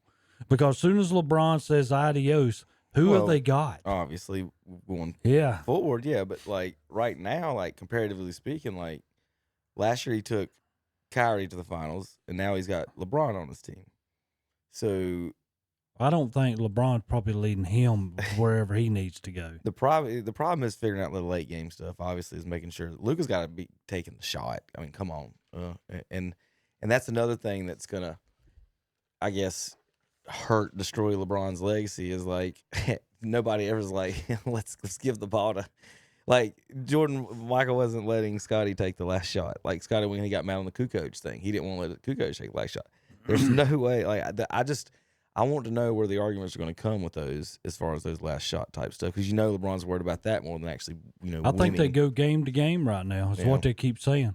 I mean, they that's how you should. But at some point, like, I guess LeBron has got to figure out and understand, like D Wade did, that, like, yeah, when LeBron got there, Wade was still the best player. He was the championship player, but a couple years later, LeBron had to take over and he'd take more shots. But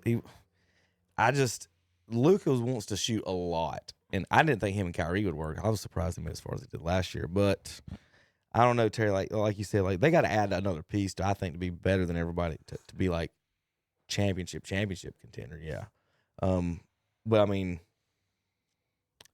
Golden State coming on. I don't know about the West. This is just everybody's saying OKC is just unbeatable, right? Well, we'll see. Here's comments, Tom. Let's see what you think about this.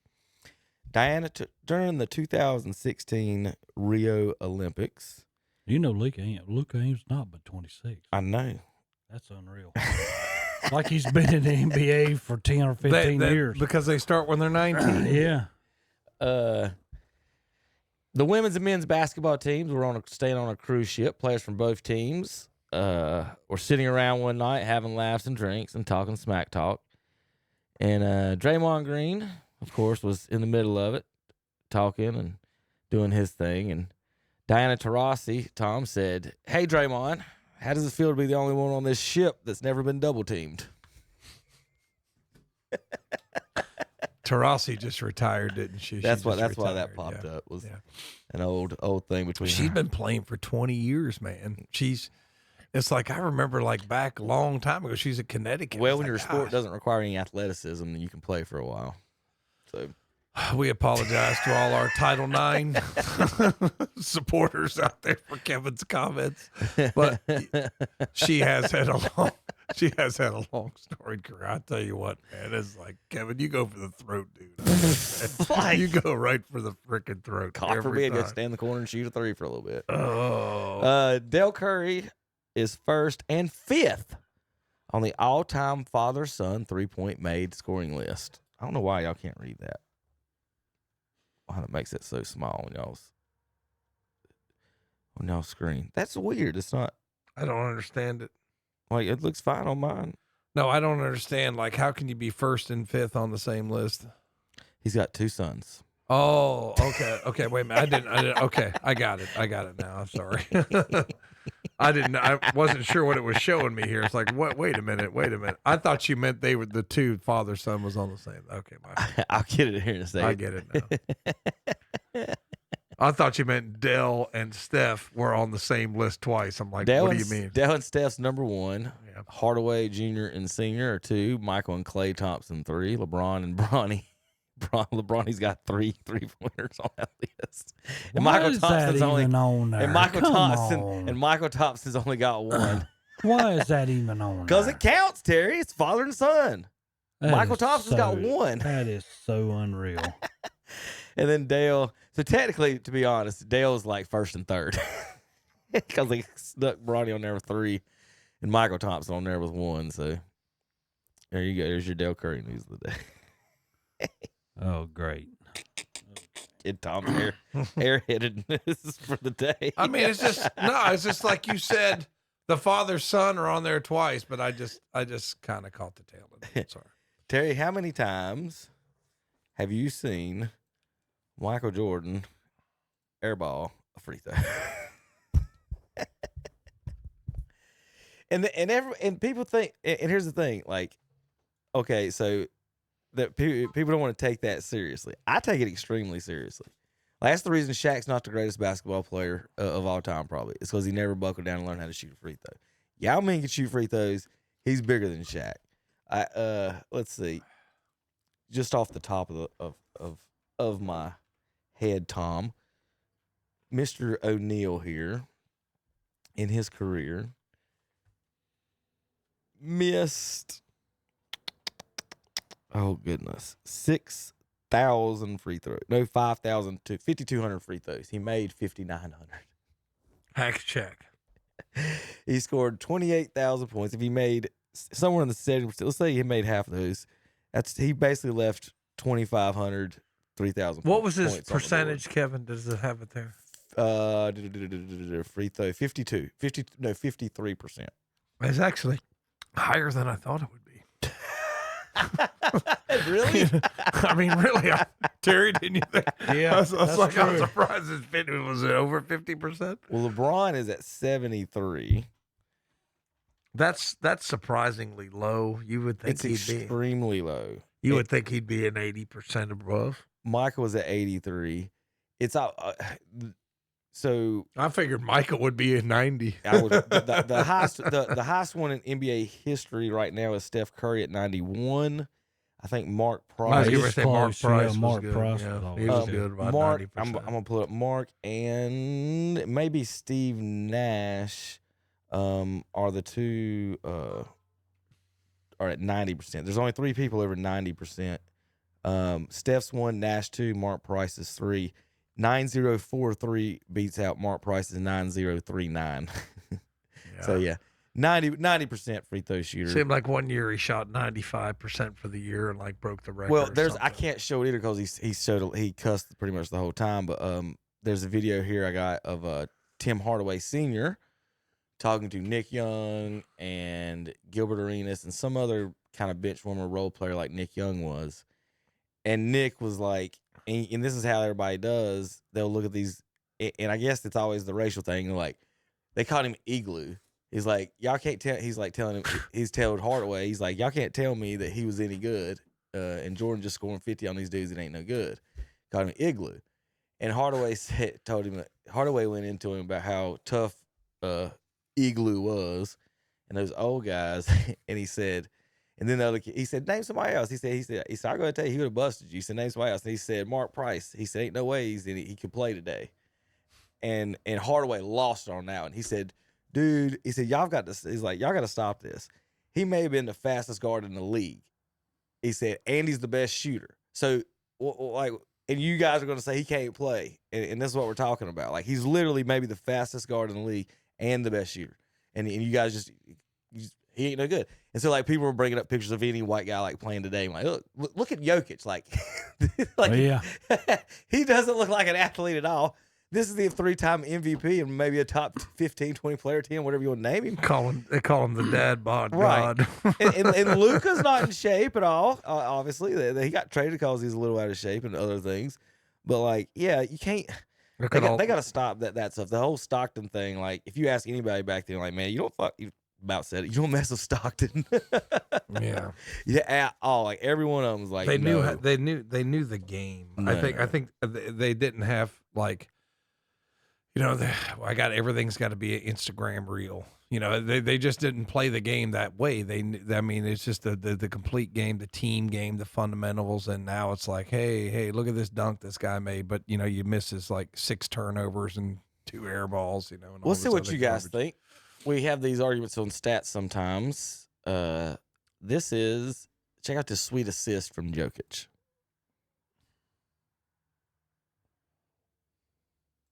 That's an assist? That's not an assist. They gave him an assist on that. He had 19 assists in this game, and that's one of them they gave. That's one of the few things I do not. You can't. I do not record. There's no way. I do not record it because I'm not sure I know what an assist is. I mean, if that's an assist, I don't know what one is. Then we're going to have a lot of people with assists. I'm telling you. Right. That shouldn't have. Basically, Tom, to narrow it down the best way I can, if my pass leads to your score. Now, you can look at that any way you want. Apparently, this scorekeeper says he handed him the ball and he gets an assist for it. That's not it. No. If I pass you the ball and you catch it and you shoot, that's an assist. If I pass you the ball, you catch it 1 dribble, maybe 2, and you shoot. That's an assist. You take that third dribble, no. make any type of crossover move, no more assists. So That's the not an third, assist. so it's the third dribble. Basically, To it's me, not, it is. Like To me, That's- it is. That's exactly the answer. To me, that's what it Yeah. is. that's kind of been the old school line on it, because sometimes you can two little quick dribbles for a shot, and really the guy got you the pass in the corner and set you up for the assist. He should deserve it. But like that right there, like even on fast breaks, like if you get a guy at half court and he takes 2 or 3 dribbles, you probably shouldn't get the assist at all. But unless it's catches it inside the 3-point line or something. But like once you've got the ball outside the 3-point line, like I hand you the ball at the 3, hand you the ball. Like if he'd have done that at the block, he's coming around, I hand it to him, he catches it, dunks it, that's an assist. But not what this is. Well, that's not an assist. No. But it's good. But it's still good fundamental basketball. The way he set the pick and hands the ball and created the space. But that's what I'm talking about. You don't have to look like LeBron James to play fundamental basketball. And if you watch a little bit of the Olympics, just the way he passes the ball, you know what I mean? I mean, he's just a complete player, man. But he's not gonna wow you with I look like a Greek statue physique, but it doesn't really matter. You don't need to have that to be, the best in the league. There was a video of Austin, I think it was Austin Reeves, and he was talking about, and this is one of the things I like, playing pickup basketball as well too. It's always fun. He was talking about growing up and picking games, and they walk on the court and somebody's always like, I got the white boy. And his response was always, you're gonna have a tough day. And that's what I like to. That's always the fun thing. It's like, okay, good luck with that. You're going to be calling for help about when it's 5-0 or whatever it is. But he was talking about some of that during the day, like how people trash talking, and like, yep, I understand. He said you're going to be in trouble. Now, how about the average age of Auburn starting 5? Yeah, they're old. 23, They're older guys. and the average age of OKC's #1 seed in the West is at 24 years old. And OKC would destroy them. That's how much Terry, and that's what people don't get, is how much, I guess the difference is, like in college, like if you said football, and these guys are like, Alabama could beat whoever, the Panthers, no, they couldn't. That right there. They're the same age, basically, and they would just destroy that team. Yeah, and the reason being, because they brought this up this past week when Auburn was playing, and I think the youngest guy on that team that's on their starting 5 is 21. Yeah. They're gonna stay now because they can make money. Yeah. Right. They're gonna stay now. Now, I think Patino said the other day that we're not recruiting high school kids anymore. They're gonna recruit other recruits. Right. But my whole deal though, this NIL deal to me, and I'm glad we went here because it has destroyed everything. And if you don't think it is, all you have to do is sit back and watch North Carolina State play. It's true. That's my favorite team. But my whole deal is this: we went to the Final Four. This year, we might not even make the ACC tournament on account of how bad we are. So not everybody makes it anymore. No, the last 3 teams, there's 18 teams in the Last 3 ACC, don't make 15 Wow. go, the last 3 don't even make it. They can't even let them play. I mean, that's what I'm saying. So, but my whole deal is this: at the end of the year, we have McNeil. He's a freshman. He can come back. We got the 2 Parker kids. One of them's a freshman. The other's a sophomore. They can come back. But the other 9 guys are probably gone. I mean, Keats' son can stay, but he don't ever get to play anyway. I mean, he has that opportunity. But Coach Keats is going to have to go out and get 8 or 9 guys to come to North Carolina State. And if we don't have NIL money, Tom, we can't compete like that. I'm just telling you, man. There's no way. If you want them, you got to write the checks. I mean, it's the same thing in football. All these, like our wide receivers. I know what's going on. Everybody's like, hey, if you come to our school, the check will be a little bit bigger, and that's all it is now. I mean, just. Well, everybody sat back this past week. What's keeping like someone like Harvard or someone to say like, hey, Jeremiah Smith, we'll give you $25 million this year. And they could. And they would sell $25 million of Harvard Jeremiah Smith shirts. I know. So one of those schools is going to do that stuff. Carolina just hired a GM. They've also, I don't know if you saw that, they are signed up for Hard Knocks because they couldn't find an NFL team. The North Carolina Tar Heels will be the Hard Knocks team this year. And how does the money go about for your NFL? If you're in the SEC, all there's is dishing out. Well, it was football, and it still is, but their basketball teams are good now. Yep. Well, that's you up know, to the all general of a manager. sudden, here we Yeah, go. Well, if you go to state, we're going to put money, should, in both of them. If you go to Duke, Duke's going to put all their money over here in basketball because they're Dukes. I mean, their football's not bad now. It's getting better. It's not the But priority. no, that's right. Carolina's going to be the same way. Their money's going to go to Davis. Hubert Davis, hey, let's get our basketball team back up to where it should be. But now you got Belichick. So now where does all that money go? Does that jump back over to That him? goes to his girlfriend. Well, maybe so. I mean, you know. She doesn't love him for his money, Kevin. She loves him for his body. So this is the big controversy in Chapel Hill now. Are they going to tear down and/or replace the Smith Center? Wow. The big money people want a new fancy arena with now they don't have like luxury suites in the place. Like they've got boxes. It was built in the 80s, mid 80s, yeah. So like it is not like luxurized, I'll give it that. The players and how I feel too, going to the camps in there and you know, actually being in there and playing on the floor and stuff, like I feel like the players do too. Like, is there no way we can, you know, at some point things get too old, right? They do sit Is the Bojangles Coliseum old? Which one? Yeah, it's old. Well, there you go. But we're still playing in it. Right. Ric Flair is still in it 60 years later. But like Duke gets by with a 9,000 seat stadium that's smaller than Appalachian. Appalachian has a bigger, nicer basketball stadium than Duke. And so like Raymond and all the players and everybody, you know, and I would say, like, why can't you figure out a way to renovate as opposed to tear down? Like the upper, you know, you do whatever you want with the upper level, but that floor down there, I don't think people realize, like, it's actually like, I think it's 3 or 4 basketball courts. Like all the bleachers roll back. That's not like, you know, you go to the Charlotte Hornets game and the floor is there temporarily on the concrete. It's like a basketball gym, Tom.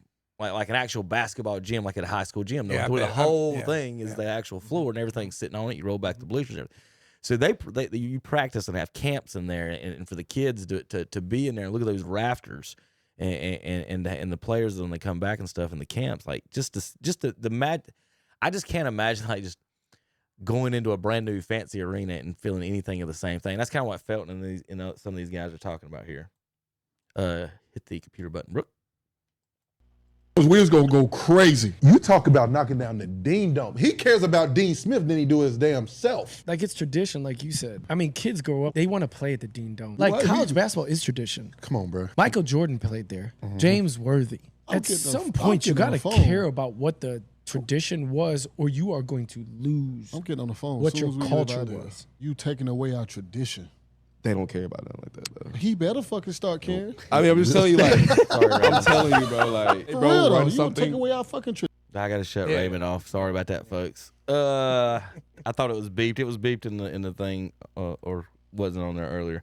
So that's Raymond Felton being big and fat and cussing on my radio. Sorry about that, folks. Again, he's there with Theo Pinson, Justin Jackson. Oops. So did it open? Like, I thought it was still Carmichael when Jordan was there. Mm-mm. I can't remember what it seemed like. It didn't open. I can't remember. I thought it opened in like 85 or 6. Maybe my years are off. I can't remember when it opened. 86. So yeah. So Michael Jordan would not have played there. Correct? Yeah, he was gone by 80. I can remember being a kid and the thing opened because my buddy across the street, that was when the slam dunk goals still started coming out, and he had him in Carolina Tar Heels one, and he was like, yeah, this is like being at the Dean Dome and all. So I just remember when it opened up in the mid-'80s because I was in middle school. So I didn't think Michael Jordan played there, but there have been a lot of Carolina greats that have played there in the last We'll put it this 40 way. years. He didn't play games in official Tar Heel games there. He's played thousands of games in there. You understand what I'm saying? Yeah. Like, so, like, if you don't know, they have pickup games all throughout the summer. Like, the gym's open. Like, so if you're what's cool about the camps, and I don't know exactly what they did now, but when Dean was there, and you know, like I said, they haven't had an NBA player all-star since Anton Jameson. That's amazing. But back then, like, so you'd go to camp, and at the end of camp every week, like I said, the guys would be in town practicing. All the NBA guys would be in town. And so at the end of the week, they would have an actual game between the Tar Heels against the NBA guys. And just watching, like, one of my favorite ones was, and I didn't realize, you don't realize how far the NBA guys shoot their threes. But watching Rasheed Wallace and Vince Carter shoot threes in the Smith Center, like, and you sit there and watch them just dunk like crazy, and they're not even going near the rim. They're shooting from the logo, and it's just crazy watching how good the NBA players were shooting those. But that was to me, that's one of the coolest things ever. Even if you don't learn anything at that basketball camp, you got to watch NBA players play your Tar Heels now in an actual game. Basically, I mean, it was they're blowing the whistle. It's just a pickup game, and then Bill Guthridge would blow the whistle and say something stupid every once in a while. Yeah. Old Bill. Everybody's like, just shut up, dude. Let them play. But yeah, Micah would show up. Some of those camps, like I said, Stackhouse, Wallace, all of them would be at one of those weeks. Somebody would be there at some point to play, and you'd get to see them do something. So that was big. But the whole, I know Carolina fans might not realize I like to say it, but they have not had an NBA All-Star since Anton Jamison. Or a player. Let's see if they started this year. They may have. They haven't had a player average 20 a year since Jamison either. So that may have changed. I'm going to look at that. But he was first out there in the mid 90s, didn't he? James 97. Yeah. I mean, that's been a long time, man. It's like, oh my gosh. Yeah. So.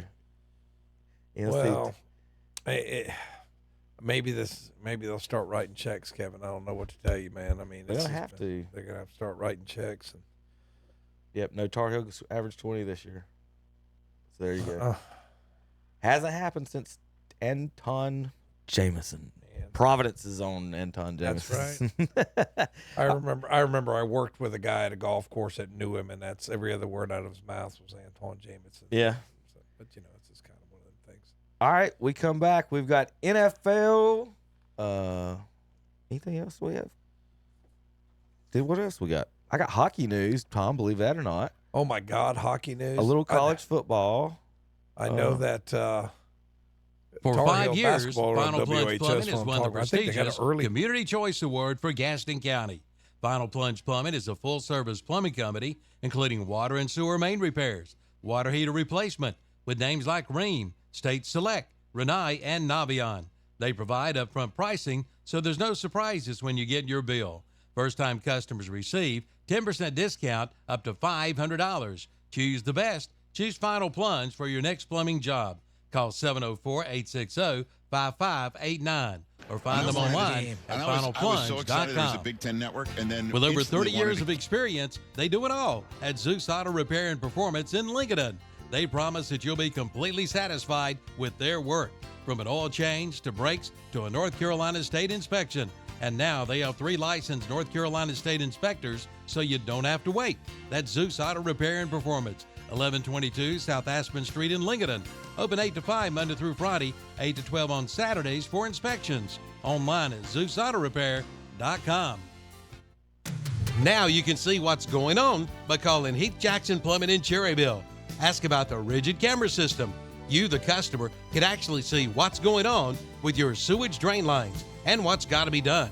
And be sure to ask about their tankless water heaters, serviced or installed. Call 704-634-5784 for Heath Jackson Plumbing in Cherryville. Like them on Facebook too. The legend continues with the Firestone Grill in Gastonia. Check out their daily lunch specials with plenty of sides and vegetables to choose from. It's down-home cooking, meatloaf, fried chicken, pork tenderloin, and their famous melt-in-your-mouth country-style steak, plus a full breakfast menu too. Open Monday through Friday, 6 a.m. till 2 p.m., Saturday, 6 a.m. till noon, and their Sunday buffet is 10:30 a.m. till 2 p.m. The Firestone Grill, 1325 West Franklin Boulevard in Gastonia. For orders to go, call 704-865-0079. It's time to vote. Time to vote for the Captain's Cap Family Seafood Restaurant as Best Seafood Restaurant, Best Salad and Salad Bar, Best Sweet Tea, and Best Curbside Pickup. It's the 2025 Community Citizens Awards. Just go to GastonGazette.com and vote for the Captain's Cap Family Seafood Restaurant. The Captain's Cat Family Seafood Restaurant, 3140 Linwood Road in Gastonia, online at thecaptainscap.com.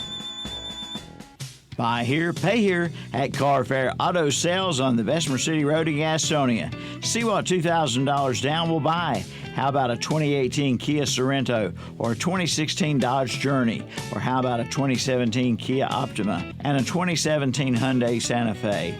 Buy here, pay here at Carfair Auto Sales, 1320 Bessemer City Road in Gastonia, online at carfairinc.com. And we're back on Saturday Morning Sports Up with Kevin in the game. And Brooke and JP. Keeps getting earlier. And Brooke and JP. All right, NFL Combine. I'm just going to, Terry, that's some interesting comments here. We're just going to let Rich Eisen in the gang talk about I'll let them cover it. For that game. I wonder if somebody would know the answer to that question. Charles, would you know the answer to that question? I was staying out of it, Rich, but since you brought me in it, yes, I happened to be there. It's the first ever game for Big Ten Network? Was it the first ever game? That's how Big Ten Network came on air. And I wanted that game. And I was so excited there was a Big Ten Network, and then instantly wanted it canceled.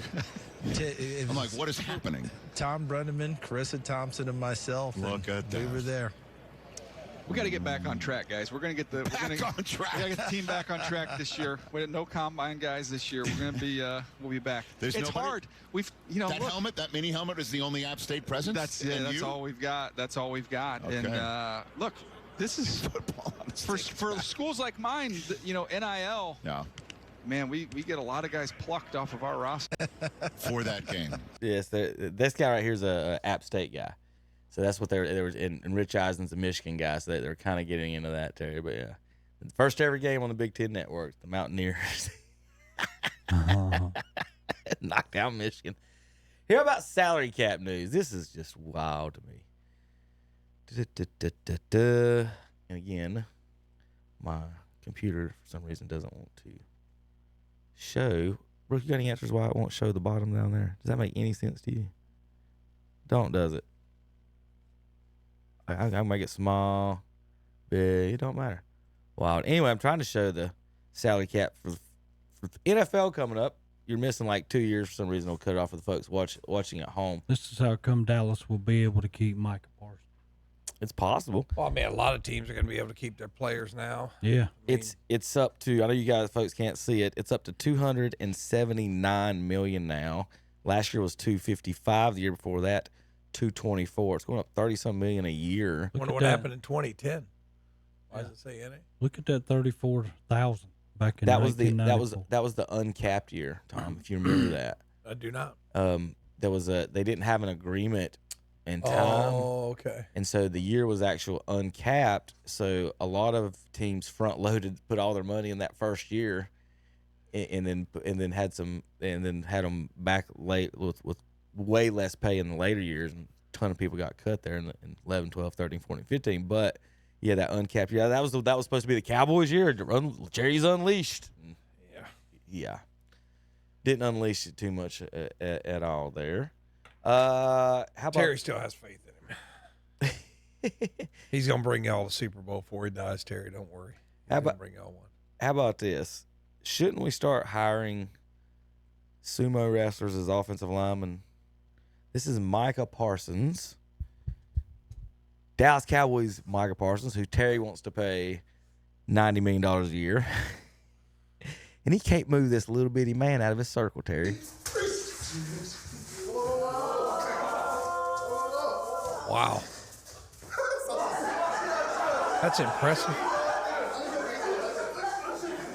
For CJ Stroud. I need someone in my weight class. Weight class.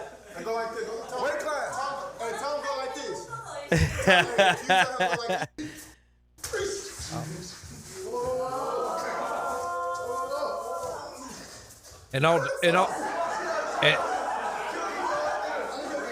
In all defense of him, that's not really the way you play football, because you're going to try to get around him. But still, that is impressive for that sumo wrestler, yeah. What about run blocking? True. True, but he didn't have to move. He just laughed at him, though. Like, what? And plus, when you stick in your feet, just laughing at him. Yeah. But you're going to have cleats on. You're going to be able to get some more pressure. Well, Terry, the other man's got the same number of feet on the ground Yeah, as but he that does. man's used to We what all he's got doing. 5 toes. What you talking about? Look, Yeah. at this point, he's blocking him with his chest. That's extremely impressive. He does. He's got one arm maybe on a rib right. He ain't even got using his right arm right now to hold, and Parsons can't move. And he's laughing at him. Look at the guy giggling. It's like he's tickling him.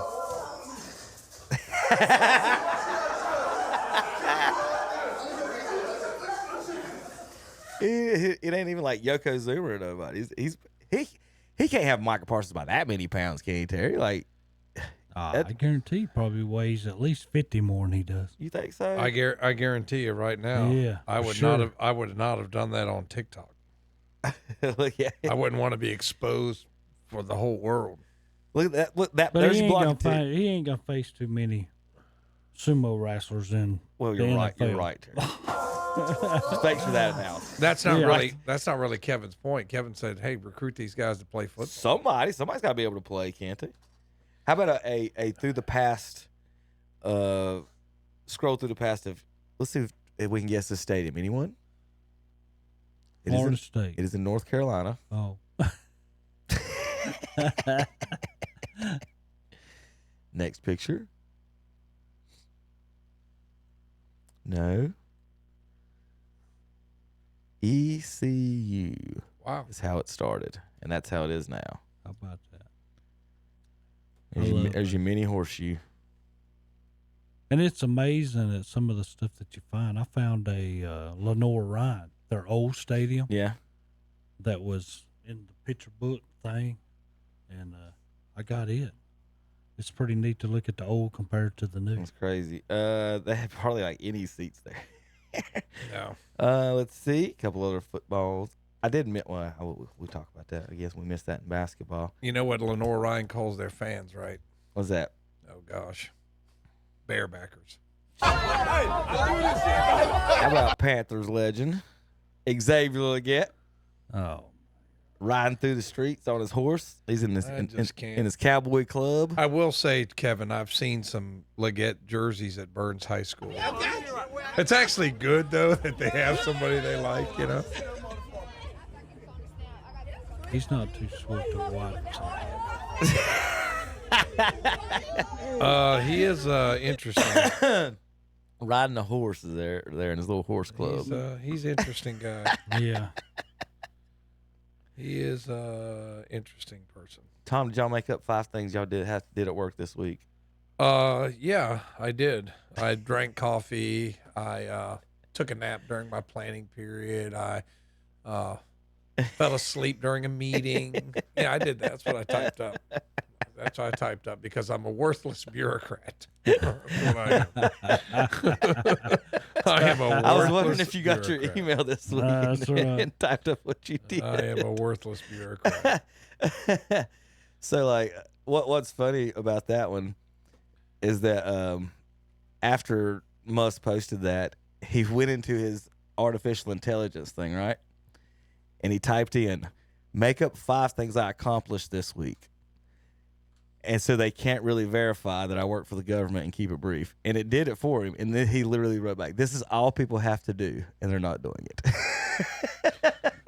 But it was a death check is what it was. People don't get that. It's the death check. Who's alive? Who's breathing? Can you make it Yeah, but at the same time, I know that some people would say, well, if you like you're just consenting to be bullied is the ways other people looked at it. I mean, I could see it both ways. What's consenting to be bullied? Like if your bosses immediately email me 5 things. Like, I don't know how I would react if somebody came up to me and said, email me 5 things. I might say, well, okay, here's what I did. Or I might say, F you. I don't know how I would react, to be honest with you. Well, because it's kind of an indictment at the same time. Tom, let's see. There's 5 days in the week. Can you do one thing a day? Did you throw the trash away at your desk on Monday? Yeah, I know. I know what you're saying. I know. That's all that was. Yeah, I know. But no, he said that was funny. Though. He said it's the death check. If you don't respond, we assume you're dead. I guess. How about let's see. I don't really have that much info. I got a bunch of stuff to jump around with. That one was I had one tied with sports on that one. I'm trying to find it while I was getting with that, but I lost my way. How about you see the hockey announcer this week?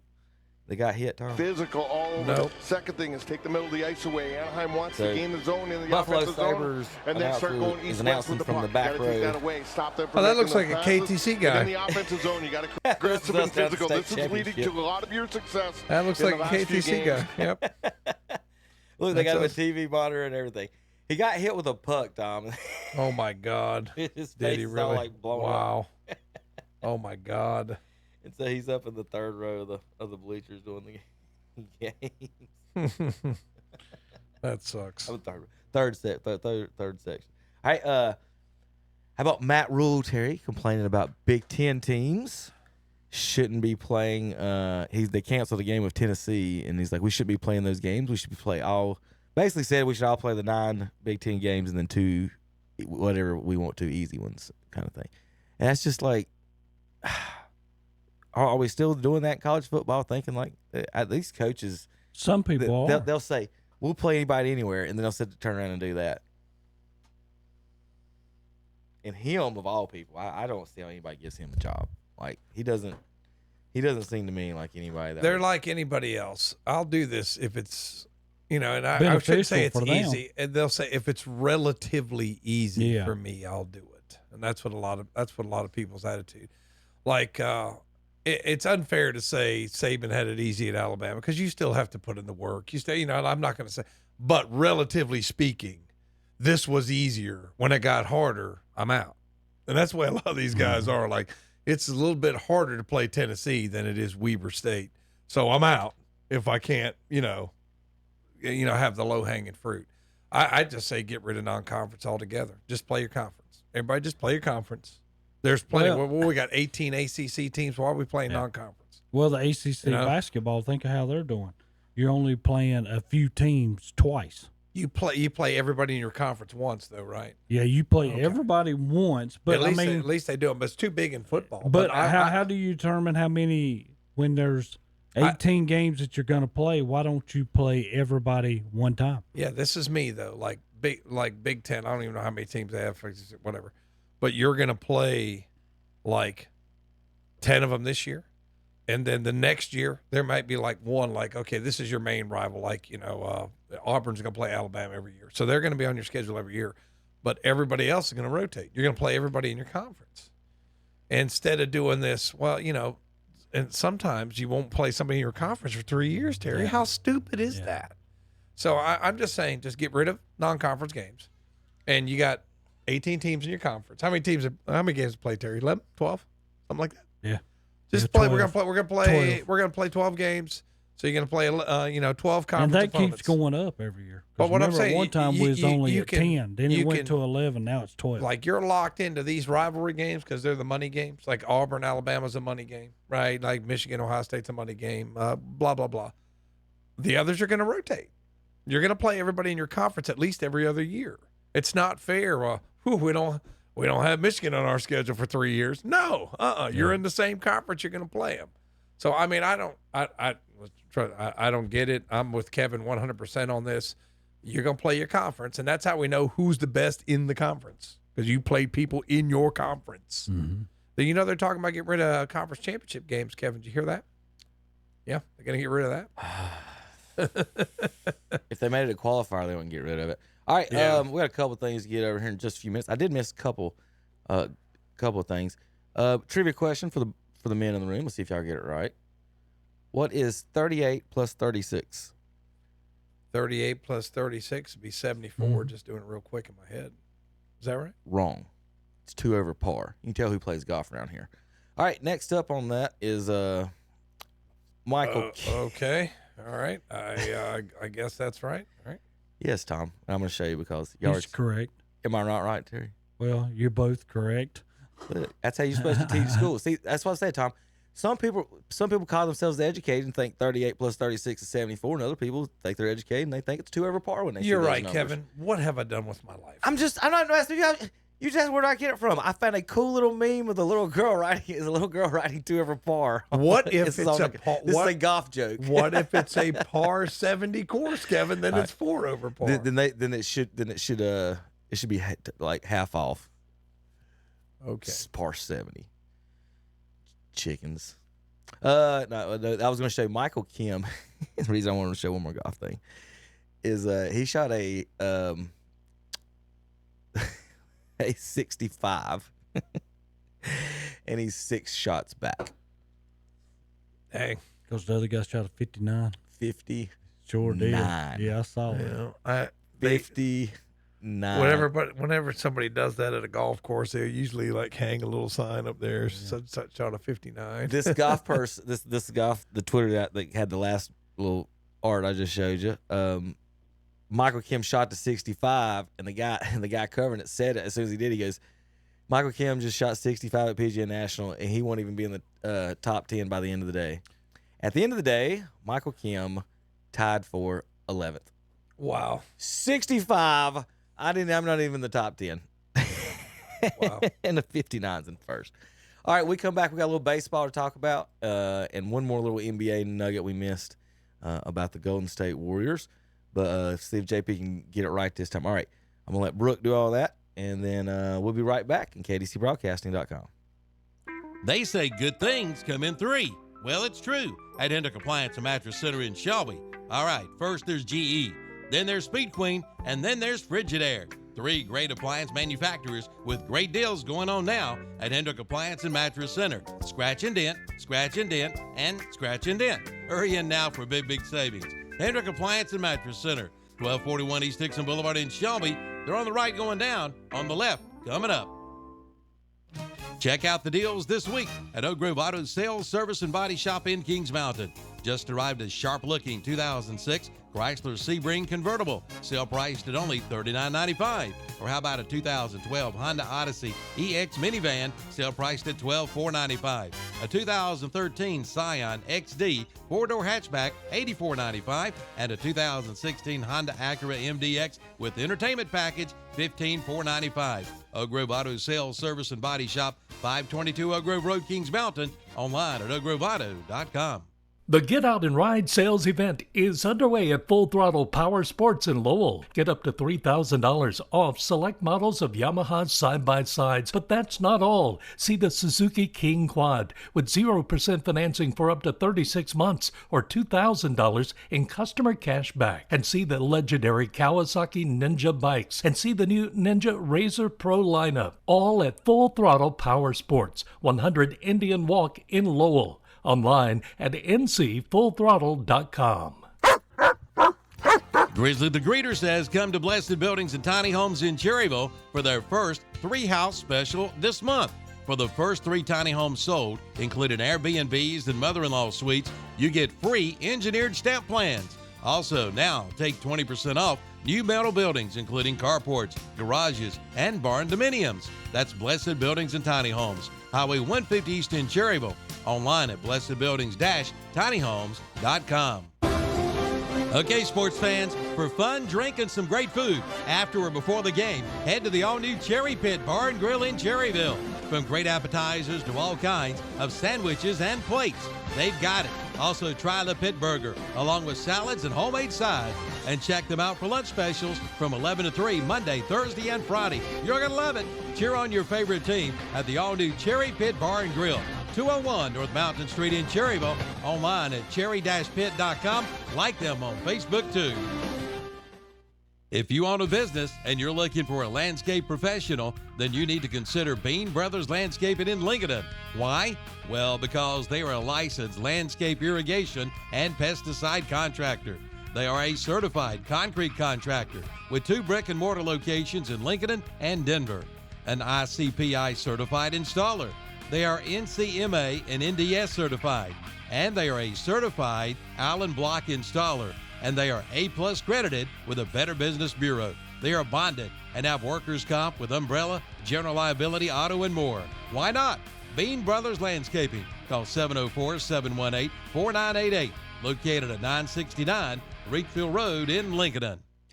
And we're back. We're Saturday Morning Sports Talk. Kevin in the game. Brooke, you might want to turn them on. Okay, yeah. She's got to turn her ears on to know. So here's instructions from John Prather. Yep. Big news this week. Big news. He-Man's coming back. Skeletor, Masters of the Universe, live action. We'll have to watch it. We'll go together, Tom. June 5th, 2026. I want a picture. Next summer. Not till 2026. Next summer. We're working on it. I'll go there as a retirement party. Listen, don't threaten me with a good time. It's a retirement party for Tom, 2026. We'll go watch it. Tom Masters escapes the state of North Carolina. All right, I do got some little baseball stuff. Not too much. All right, Terry, Tom, you guys have umpired, watched, and seen a lot of baseball in your lives. Oh, Lordy. Is this a good play, a bad play? Who gets fussed at if you're the coach? What just happened? I'll just let y'all. I'll let Tom give the play-by-play. How about that one? All right, Tom. I know you can't really see it, but you can hear it and kind of you'll know what's going on. All right, here we go. All right. The pitch.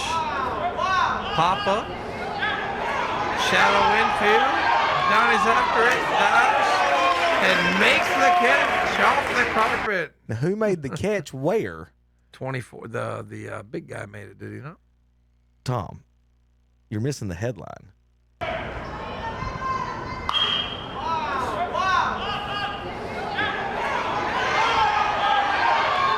Why is the first baseman? Yeah, I know catching that. a pop up. I know. Yeah, that. where's your shortstop? At shortstop. Yeah, That's what I was saying. Who? Well, they probably heard him say there's mine the and got out shortstop, of his way. He's right behind him over to the side. No, I mean, I'm not saying that. I mean, have I seen this on a base? I've seen all kinds of stupid stuff like this. I mean, this That's was what actually I was asking, like, what, like, who gets, like, do you fuss at him? I've He made seen, the play. I've seen, so, like, is that, but is usually, but Kevin, what makes it unusual is usually the shortstop over there at first base, right? Yeah. Not the first baseman who's looks like he's had a couple cheeseburgers or you know. That is usually not the other way around. But you see this especially in this. This looks like adult league or something like that. I don't know what this is. But you see stuff like this in adult league baseball, Terry. You'll see a guy playing center field, and then he's catching a pop up at second base. I can see the third baseman maybe not reacting, but when the first baseman is going after it, the only thing I can figure is the shortstop must have took a couple steps backwards. I just hope somebody started. We can't see the whole field. I just hope somebody was covering first. And now look, they're there's over the here coach. talking to him. That's Why'd probably you not go your get ball. that, buddy? That wasn't your ball. That's what I'm saying. Like, is that one of those ones, Tom, where like the guy pulls the three and the coach is like, no, and okay, yeah, good shot, kid. It's just not only that, but it's dangerous for him to do that. I mean, people aren't expecting him. That sounds like great play, but it's not the right one. It's dangerous for him to do that. All right, folks, I got some good stuff for you. How the strike zones work now when they're going to go to the automated strike zones, Tom. That's coming. So here, this is a good show of how they work. For you folks listening on the radio, you guys got any automatic strike zone? All I'm going to say is if you use it in Little League, are you going to be able to stretch it out when the game's no good?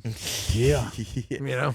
Here's a guy explaining how the technology is supposed to work with different size batters. With the new ABS automatic strike zone replay, the strike zone has been redefined. No longer arbitrary knees to belt or knees to letters or whatever they want. Now it's 17% of your height to 53.5% of your height. So Jose Altuve, 5'6", that's his strike zone, 17 inches wide, and then that's pretty small when you're 60 feet away. This is 6'7" Aaron Judge's. They're closer than I thought they would be. Full baseball difference in height, but then where they start is different, so I'm gonna tape them to the wall and we'll get a good look.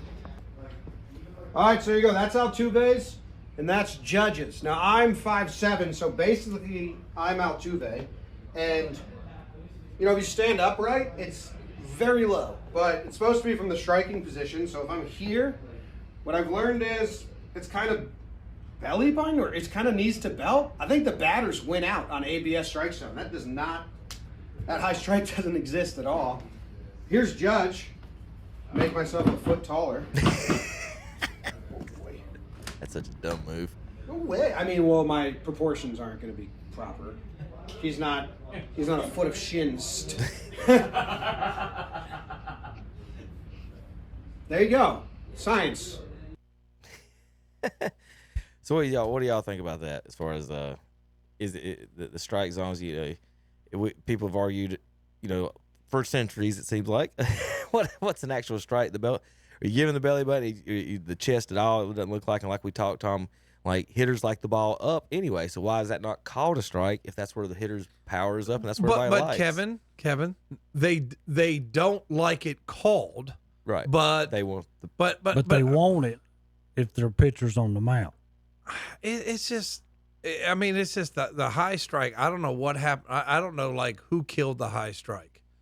But I've watched a lot of umpires at my level belt ball. I'm like, what are you doing? Now, when I go to that adult league and I try to call it a little bit above the belt, they cry. I was like, guys, that guy's throwing 60 miles an hour. Yeah. Swing the bat. He's literally throwing 60 miles an hour.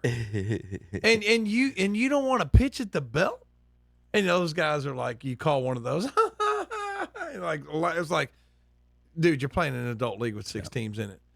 Do you see this guy? He's the only pitcher they have. He's the only pitcher they have.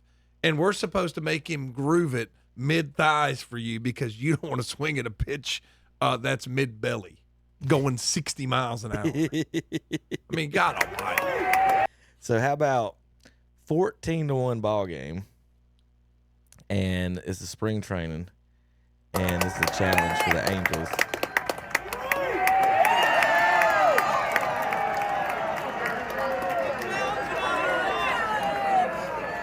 So it ended up taking a few minutes, whatever, but it's 14-1. They challenge. This guy challenged. Wow. You got his walk. Wow. Look at that. What if you're the umpire, Tom? Wow. And you got to look at that on the big screen, wow. Terry. You missed it by that much. Let me hair. Look at that hair you missed it by. Let me tell you something, man. Look how close that is. You know why? But this, Kevin, if you go back and watch old baseball clips from the 70s and 80s, watch Pete Rose hit. He hit the ball where it was pitched, Terry. Yeah. He didn't have to have a perfect pitch. This is what this guy's waiting on. He's waiting on a perfect pitch. Whereas guys that used to be able to hit could hit the ball where it was pitched. And it's totally like all these baseball academies, all this bull crap. I don't know what they're teaching the kids, but they're not teaching them to hit the ball where the ball is pitched. You can hit a ball out of the zone. And on something like that, I'm going to tell you what, Terry, that pitch is getting called a strike all day long. Every day. I was born a little bit too late. The Savannah Banana stuff, some of it's wild and crazy and weird, but like, I'm not gonna lie, I would have had fun doing some of the trick stuff, but this one, the third baseman, what he does, this is fun for me. I would have liked to have tried this. Now, what you guys need to watch is the first base umpire, okay? Because I need you guys to try this on the field. So I'm gonna say what I'd like to try at third base, but you gotta watch the umpire, okay? Here we go. Oh, it is. I've got it muted. You're good. So what the pitcher goes behind the back. Oh, hey, Tellier. And catches it. There from Cosgrove. Hey, Tellier behind the back. Fires the heater in. And between the legs with the bounce. Bryson Bloomer pulls off the professor. Sal Jacobo behind the back. He's wearing ninja gear. I don't know if you saw it. Fires the heater in. Got a ninja and between the legs with the bounce. Bryson Bloomer pulls off the professor. Sal the wrap on his head. Jacobo behind the back at first base with the reception. Double right trick play and a doozy. Banana ball at its. Oh, he caught it behind the back too. I didn't see that. That's pretty impressive. I really wish. Cosgrove. Hey, Tellier behind the back. Fires the heater in. I can do that. And between the legs with the bounce. Bryson Bloomer pulls off the professor. Sal Jacobo behind the back at first base with the reception. Double trick play and a doozy. Banana ball at its. That at first base, to catch it behind the back at first, that's pretty good. I guess he is using a giant first baseman, but still, I think that one was impressive. Let's see if I got any other ones. I think I might have been. I had some fun baseball stuff. All right, last one on basketball. We skipped one. Andre Iguodala had his number retired, and I don't know how I feel about this one, Terry. They gave him Steph Curry's MVP. So he gets his number retired because he was the MVP, basically. If he wasn't the MVP, would he be getting his number retired? No. Okay. Now, with that said, since he did get his number retired for winning one MVP in Golden State, does that mean Kevin Durant now gets his number retired in Golden State? No. 2-time MVP. Steph's only got one, Tom. Wow. He didn't get both of those with Golden State, did he? Who? Durant? Yeah. Durant. Both of them with Golden State? Yeah. Okay. Yeah. Wow. Yes, he did. Wow. So Curry's won 4 championships. He's only been the MVP on his team once. So if we're giving this guy the sixth man award winner a retired number, I'm for sure Durant his number will be retired. Curry's number will be retired. Klay Thompson's number will be retired. I guess they may do Draymond, but like they could retire everyone on the team's number. Like I guess the Celtics did that. What one of those? Some of those teams. Yeah, they got run out of numbers. But I have one? Terry, Nope, if retired. Gets Two? retired, Nope, retired. Nope, how do you three, tell the nope, rest of them they don't? Like, what did he do? He gave up a triple-double to LeBron and got his number retired. I know, man. It's we have a strange sense of merit in the modern era. That's awful. All right, I think that's about it. Just there's she talking about Robinson Elijah one. That's about it. This one, that's a fun little video we'll end the show on. Any other news and notes, guys, before we get out of here? Thoughts? No, just WHS will be covering Shelby this Tuesday, so says Calvin. So listening to WHS, WCSL, I think we have baseball, do we not? Yes. Yeah, it is WCSL will have season baseball, in and then WHS will have the Carolina Tar Heels and Miami Hurricanes at noon. At noon, if you're a day drinker, tune into that. The coverage starts at 11. Yeah. Then we got coverage of the 2 worst teams in the Eastern Conference tonight. The Wizards and the Hornets play tonight. The Hornets are on W. You can listen to that game. That's on OHS and CSL, right? Yes, we got both that'll those be on games. both, and won't be too long, Kevin, before we get Braves games on WCSL. That's right. On WHS. NASCAR racing tomorrow. Coverage starts at 2:30 from COTA. Wake Forest at Duke on Monday. Virginia Tech and North Carolina Tuesday. Wednesday, Minnesota Timberwolves at Charlotte Hornets. Thursday, AC Reynolds at Crest. And then Friday, Kings Mountain at Cherryville and Shelby at Bessemer City. We'll have Shelby basketball as well on Tuesday. May have basketball next Friday as well. Stay tuned. The schedule will be on kdcbroadcasting.com if you folks want to know what games are on each day and night. I think that's about it for news and notes on that. I did want to finish up with one video of an American hero. Here we go.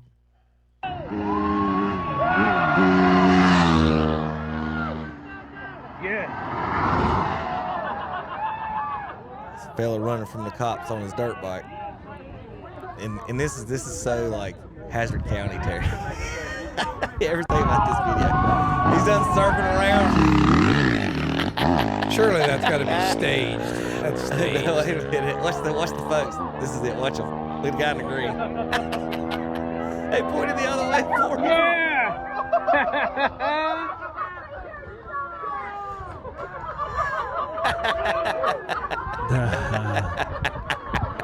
Yeah. I don't know how.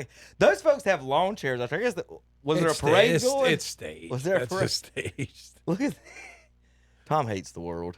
No, I don't. It's just staged. It's not real. It's staged. So they set out one day, said, all right, you guys go down here with your 4-wheelers and y'all have a cookout, Terry.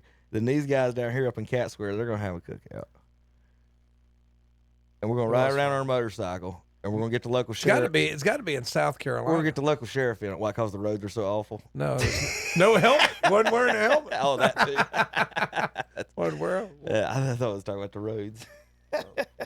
All right, I think that's about it for today. Terry, you got it? That's all you got? No, I'm good. All right, we'll see you guys next week. Thanks for tuning in. All right, Brooks, get us away on that. And JP, I know we can't hear you in there, so we'll see you next week, JP. KDCBroadcasting.com. Now is the time to get your mower serviced and have it ready to roll for the spring. Bring it on into Power Max Motorsports in Lincoln. Or maybe you've been thinking about a new mower. See the line of Toro mowers. There's one for you. And don't forget, they are your